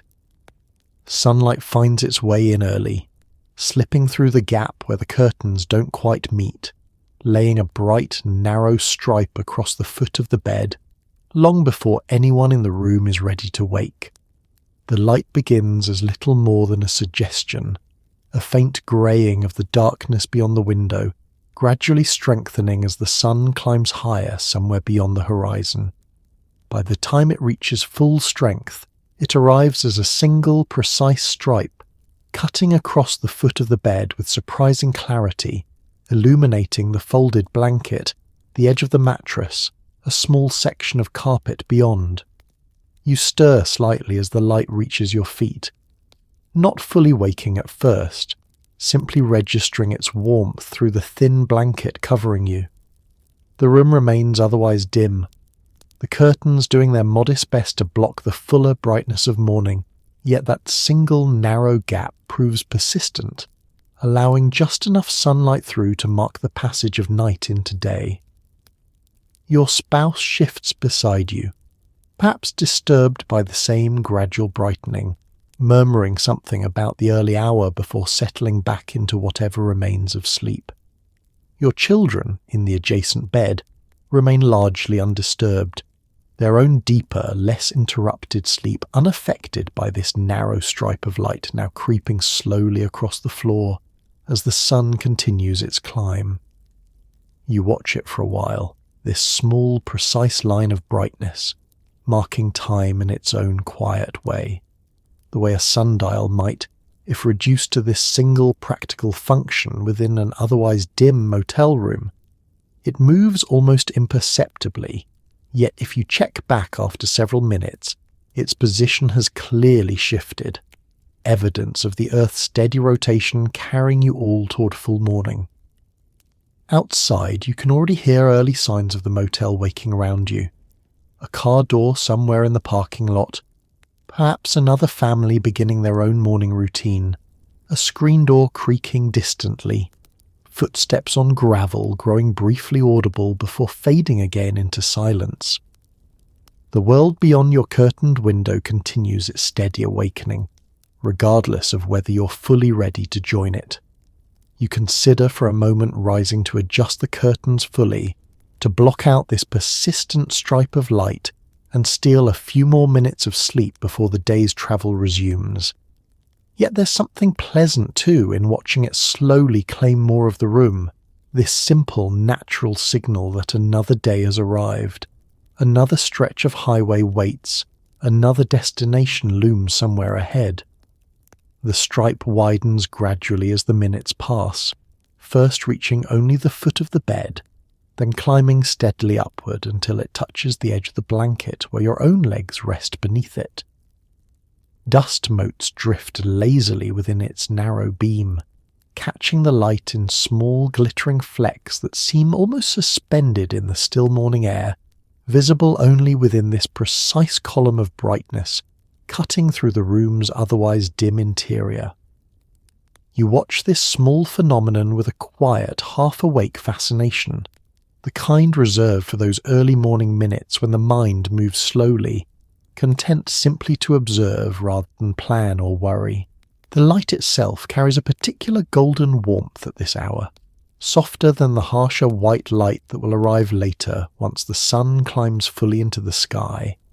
This early version somehow gentler, more forgiving, easing you toward wakefulness rather than demanding it outright.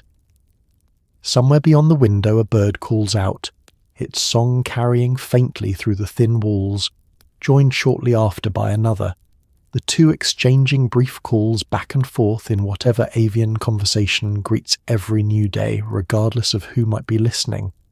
You register this sound distantly, still caught in that comfortable space between sleep and full wakefulness, letting the light and the birdsong mingle together into a single, gentle signal that morning has indeed arrived. Eventually you allow yourself to wake more fully, propping yourself up slightly to look toward the window, where the curtains glow now with the fuller light of morning pressing against them from outside. The narrow stripe across the bed has widened considerably since you first noticed it, evidence of how much time has passed while you drifted between sleep and wakefulness. Your family begins stirring more fully around you now too, drawn perhaps by the same gradual brightening, the same subtle signals suggesting morning has fully arrived. You rise finally, crossing to the window to pull back the curtains entirely, letting the day's full light flood into the room, chasing away the last remnants of night's shadow, announcing clearly that the road ahead awaits. Down at the office, or sometimes just outside a neighbouring room, the smell of coffee begins to drift through the morning air, brewed slowly in a percolator that clicks and gurgles its way toward readiness. The scent arrives gradually, carried on whatever faint morning breeze moves through the motel's courtyard, mixing with the cooler air of early morning before the day's full heat has had a chance to settle in.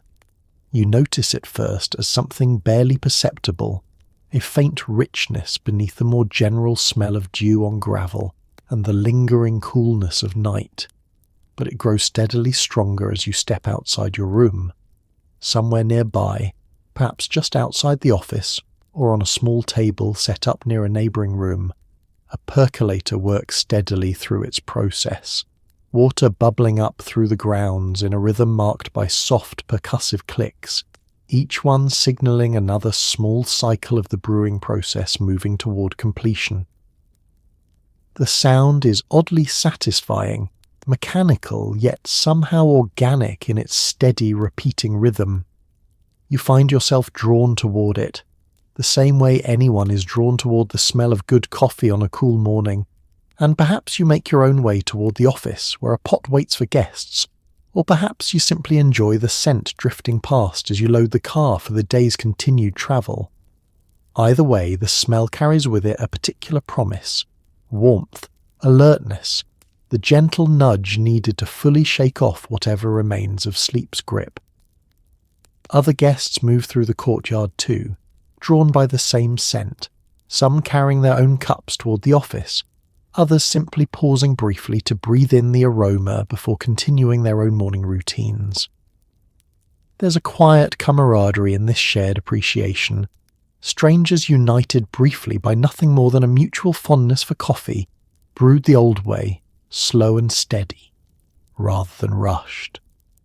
The percolator itself, wherever it sits, continues its patient work, clicking softly with each cycle, the sound blending easily into the broader morning soundscape, birds calling somewhere nearby, gravel crunching beneath footsteps, the distant hum of highway traffic beginning to build as the day's travellers start their engines. It is a small, humble machine, yet its work feels significant somehow. This daily ritual repeated every morning for whatever guests happen to be passing through.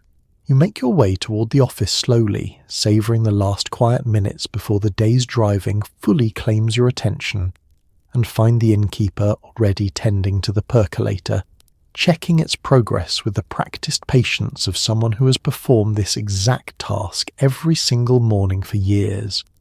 She greets you warmly, gesturing toward the small stack of cups waiting nearby, mismatched but clean, each one ready to be filled for whichever guest happens to wander by seeking their own morning cup.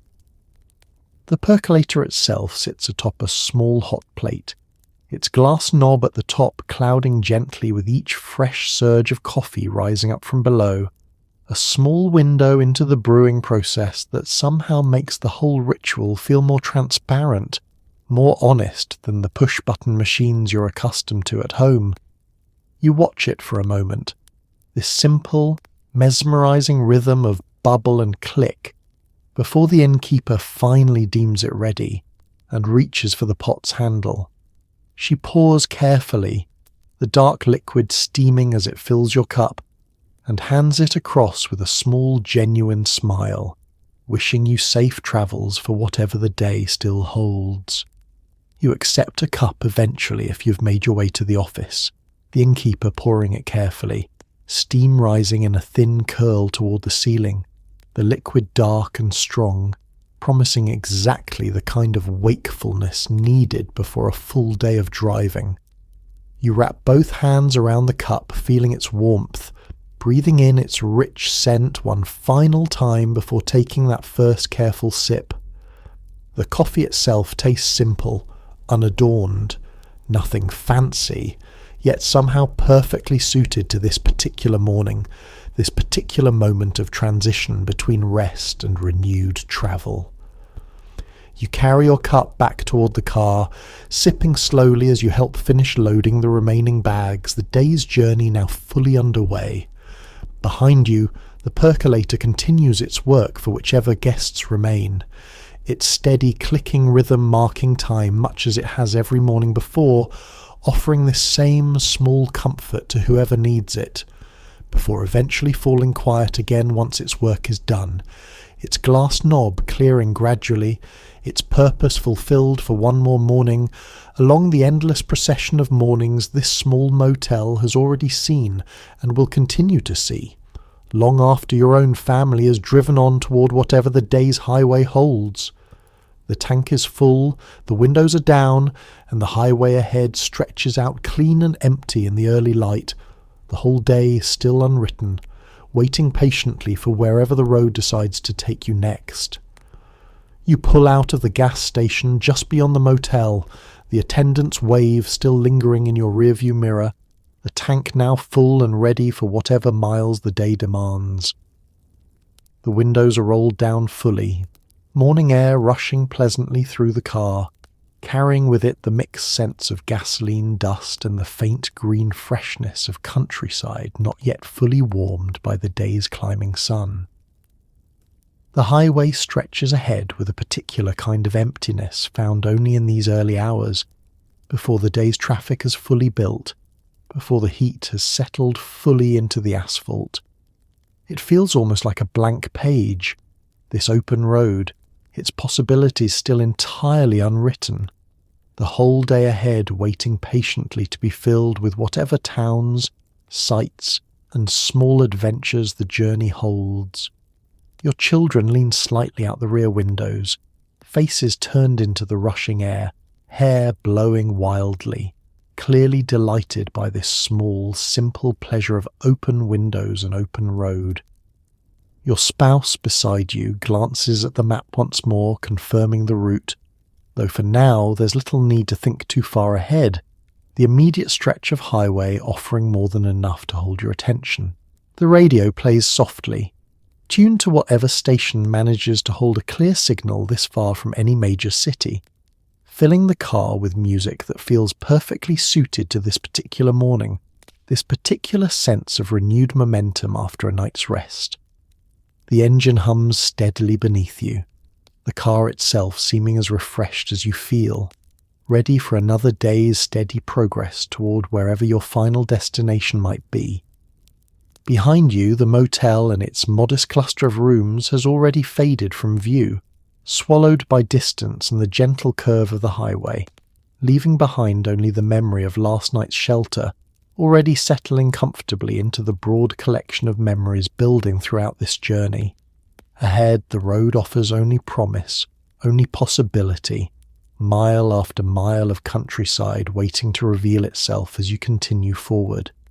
You settle more comfortably into your seat, one arm resting against the open window, feeling the day's warmth beginning to build against your skin, though the wind rushing past still carries enough of morning's coolness to keep things comfortable. There's a particular freedom in mornings like this sense of a day entirely open, unclaimed by obligation beyond the simple, steady pursuit of the road ahead.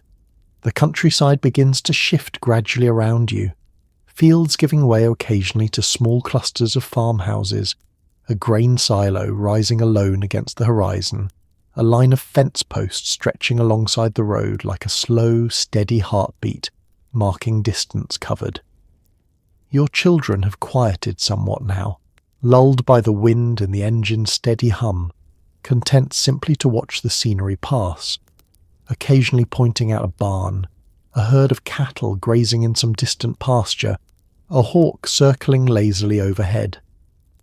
You think back briefly, unprompted, to the small details of last night's stay, the neon sign glowing warmly in the dusk, the pool's blue light rippling gently, the percolator's soft click as morning coffee brewed nearby, the innkeeper's genuine wave as you pulled away. Each of these small moments has already folded itself quietly into the larger memory of this trip, indistinguishable perhaps from other stops along the way, yet somehow still present, still felt, even as the highway carries you steadily onward. Towns will rise and fall away on either side as the hours pass. Gas stations, diners, perhaps another glowing motel sign waiting somewhere ahead once evening arrives again. But for now, in this early morning stretch of highway, none of that matters yet. There's only this: open windows, a full tank, a clear road, and the deep, simple pleasure of a family moving steadily forward together into whatever the day decides to offer. The highway continues its steady unwinding beneath your tires, carrying you all forward into whatever adventures, sights, and small discoveries await, each mile adding another small chapter to a journey already rich with memory and still, somehow, only just beginning. A small brass cart rattles along, its wheels squeaking gently over the carpet, carrying luggage for whoever has just checked in, the bellhop pushing it with the same unhurried patience seen night after night. The cart itself is modest, more practical than elegant, its brass frame slightly tarnished in places where countless hands have gripped its handle over the years. Its wheels turn with a faint, persistent squeak, one that seems to announce its presence long before it actually comes into view, echoing softly down whatever stretch of corridor or walkway it happens to be travelling. You notice it first from your own doorway, perhaps stepping out for ice or simply catching the evening air, watching as the bellhop guides it steadily past, loaded with suitcases stacked with careful precision, a hat box balanced delicately on top, a garment bag draped over one arm for good measure. He moves without hurry, his pace matching the general unhurried rhythm of the motel itself.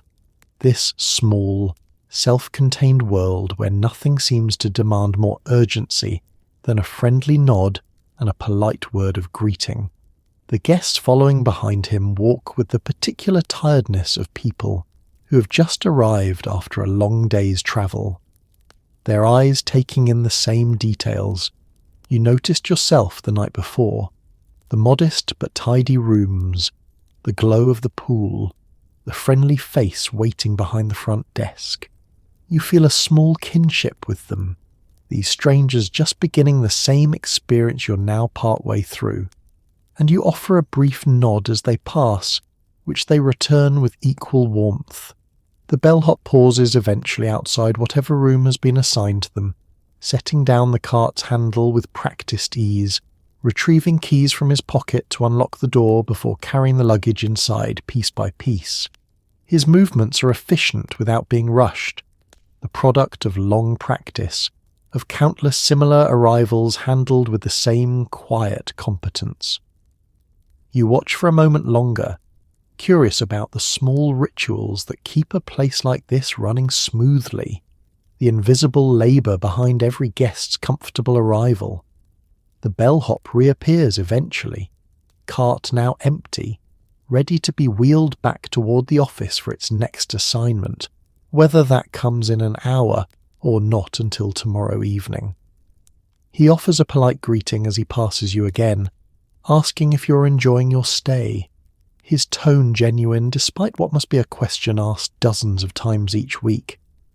You answer honestly, mentioning the pool, the comfortable bed, the kindness of the staff, and he nods with quiet satisfaction, clearly taking some pride in the small operation he helps keep running. The cart's squeak fades gradually as he continues on, its brass frame catching faint glints of light from the motel's scattered lamps and the glowing sign overhead. Somewhere down the corridor, another door opens. Another set of tired travellers steps forward to claim their own room for the night, and the whole quiet cycle continues. There's something oddly comforting in witnessing this small piece of machinery, the cart, the bellhop, the whole gentle choreography of arrival and welcome. It reminds you that this motel, however modest, functions as its own small community for one night at a time, each guest passing briefly through, each one met with the same quiet courtesy that greeted you when you arrived. You return to your own room eventually, the cart's squeak now faded entirely into the broader hum of evening, leaving behind only the memory of its passage, one small detail among many that make up the particular rhythm of a night spent at a roadside motel. Back in the room, someone drops a few cubes from the bucket into a glass, the sharp crack and clink filling the quiet for a moment before the room settles back into its evening hush. The bucket itself sits on the small dresser, its metal or plastic sides beaded faintly with condensation, the ice inside still holding on to the last of its journey from the machine down the walkway. Your spouse reaches for it now, tongs in hand, or perhaps simply tilting the bucket to let a few cubes slide directly into a waiting glass, the sound sharp and clear against the room's otherwise quiet stillness. Each cube lands with its own small clatter, sometimes cracking faintly as it settles against its neighbours, the sound oddly satisfying in its simplicity. You've heard this exact sound countless times before, of course, in kitchens and living rooms back home, yet here, in this modest motel room, it carries a slightly different weight. A small marker of evening routine transplanted successfully from home into this temporary space. The glass itself is simple, sturdy, likely provided by the motel itself, its surface slightly cloudy from years of use and washing, yet perfectly serviceable for this small evening ritual. Water or perhaps a splash of soda follows the ice, poured carefully to avoid overflow, the liquid settling around the cubes with a soft, bubbling sound before finally reaching stillness. You watch this small process unfold from your seat nearby, perhaps still damp from an earlier swim, perhaps simply resting after the day's long drive, finding a particular comfort in this ordinary domestic moment. It's a small thing, hardly worth noticing under normal circumstances, yet here, away from home, every familiar ritual carries slightly more weight, slightly more meaning. Your children, nearby on their own bed, glance up briefly at the sound before returning their attention to whatever program continues to flicker across the television screen. The room settles quickly back into its comfortable evening hush, the sharp clink of ice already fading into memory, replaced by the softer sounds of conversation, or the television's tinny dialogue, or simply the steady hum of the air conditioner working faithfully in the background.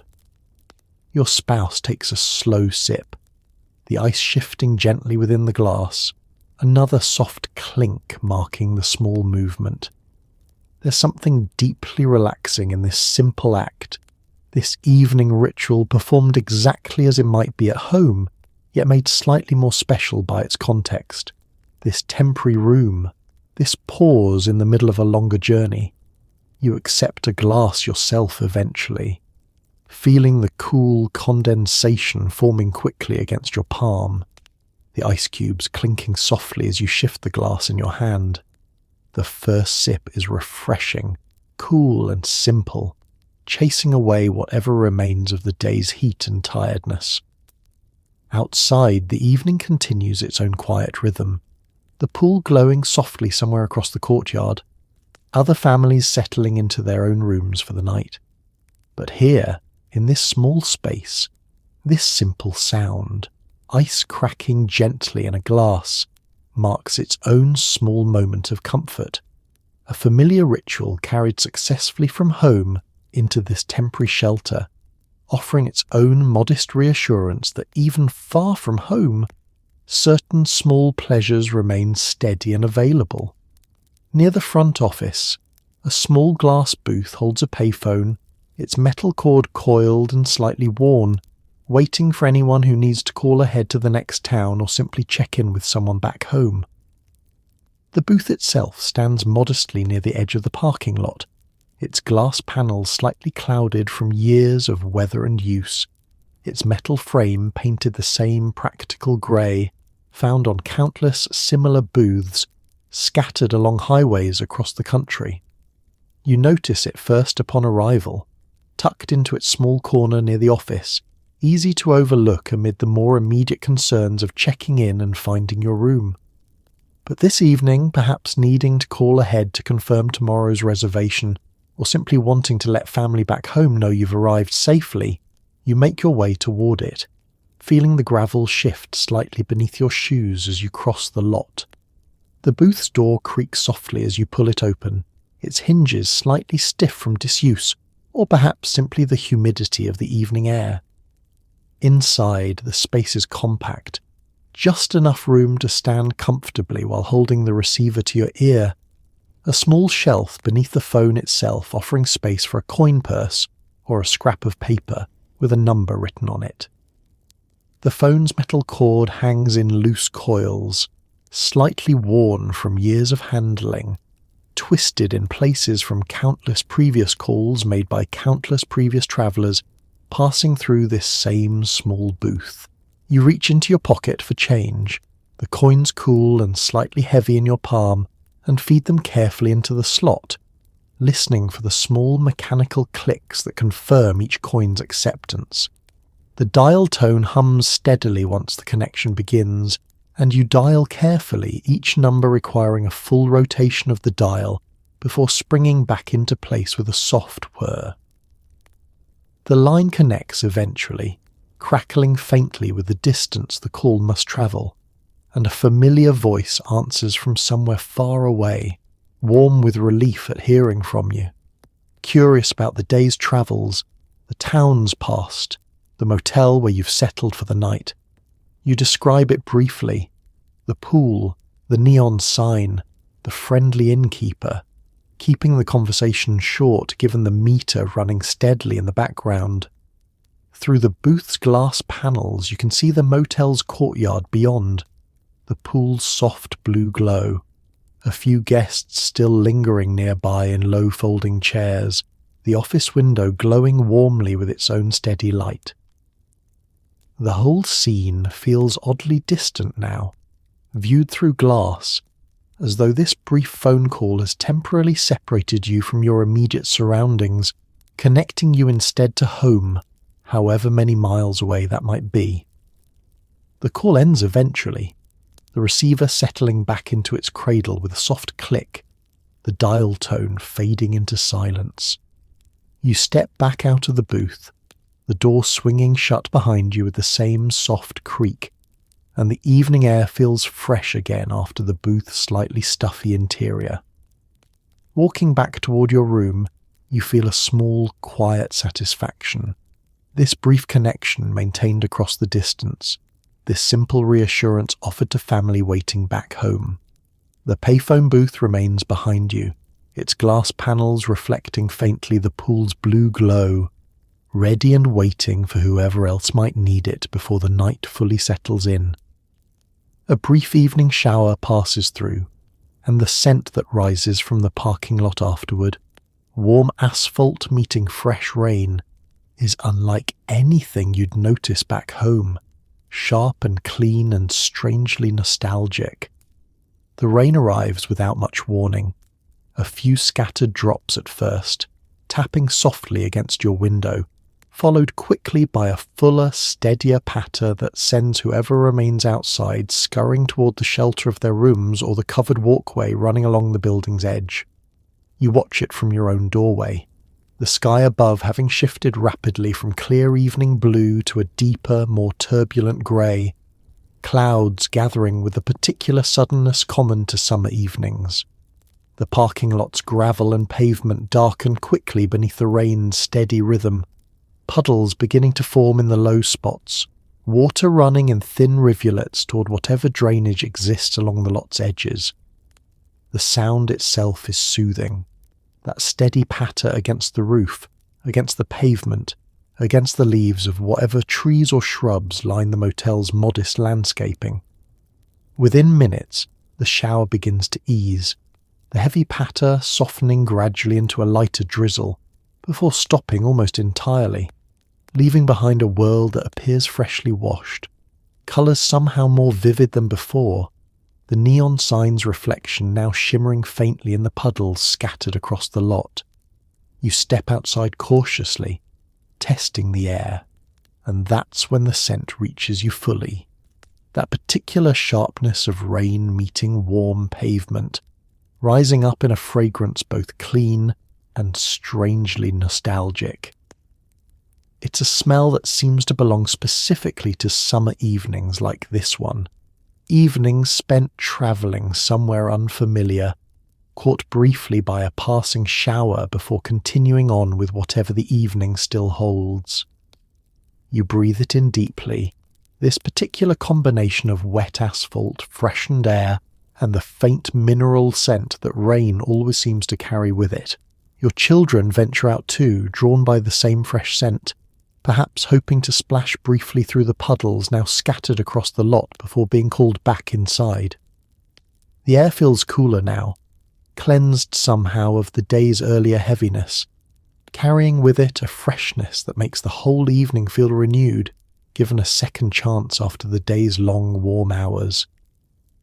Other guests emerge from their own rooms too, drawn by the same need to breathe in this particular post-rain freshness, exchanging brief comments about the sudden shower, its intensity, its brevity, before returning to whatever activities the evening still holds.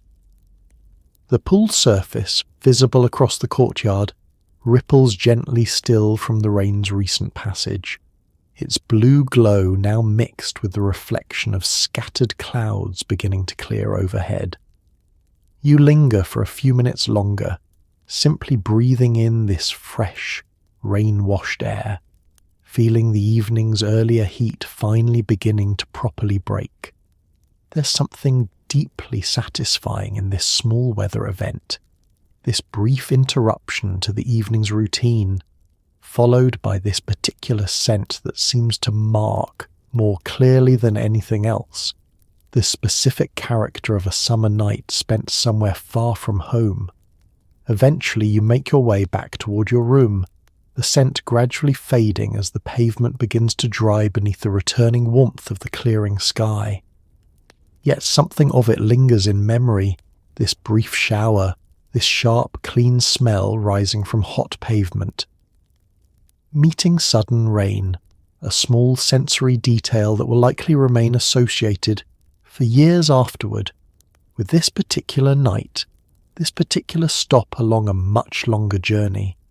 As dawn breaks fully, someone at the front office reaches up and switches off the motel's neon sign, its glow fading into the plain daylight, marking the quiet end of another night's welcome.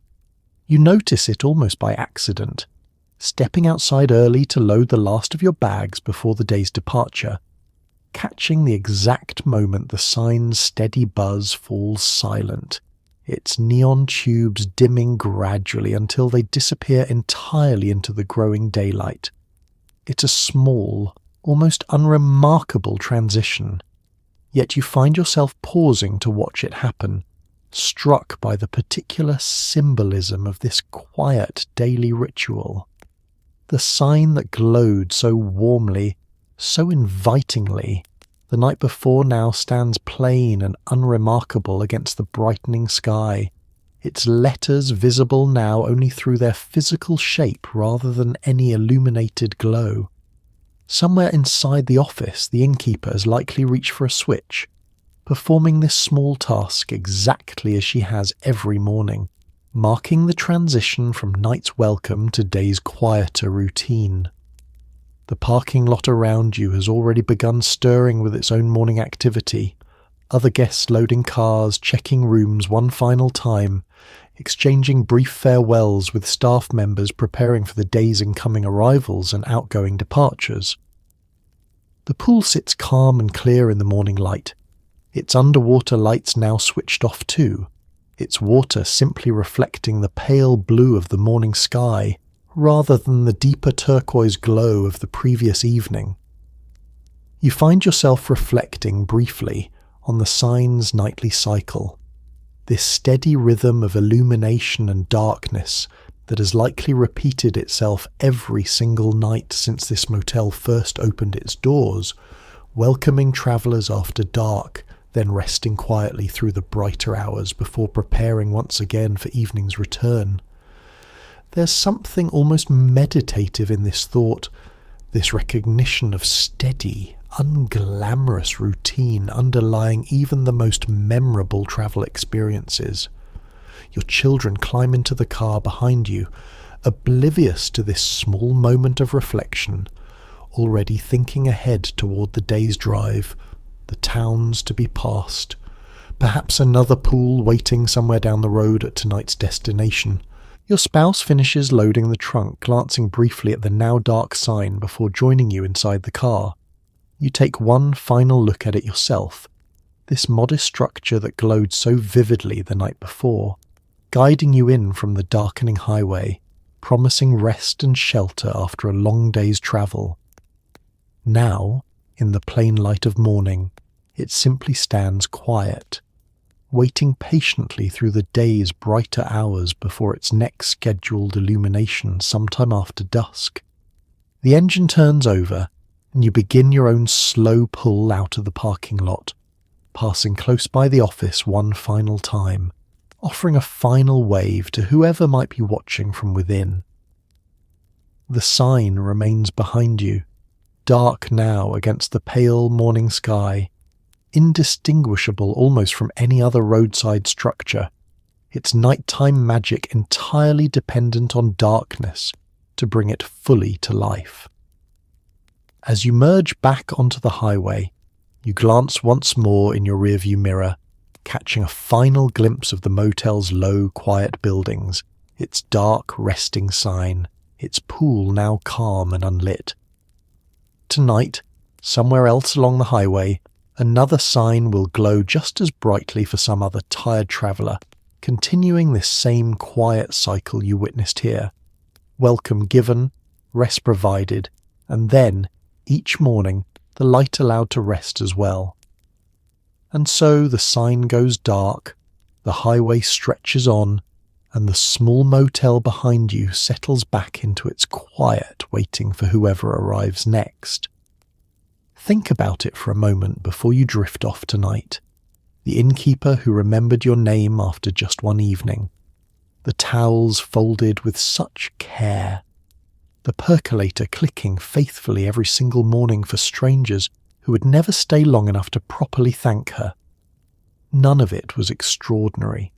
That was rather the point. There was no grand performance in any of it. Just a room kept clean, a sign kept lit, a small kindness extended freely to whoever happened to be passing through. The people who ran these places, who greeted tired families after long days on the road, who wheeled carts and brewed coffee and waved goodbye each morning, were not trying to be remembered. They were simply doing the quiet work of taking care of one another, one traveller at a time. Maybe that is worth carrying with you tonight. Not the neon, not the gravel lots or the blue glow of a motel pool, but the plain, steady decency underneath it all. The next time you slow down enough to notice a small kindness, someone holding a door, a stranger offering directions, perhaps you will feel some small echo of that same spirit, still alive, still quietly present, even now.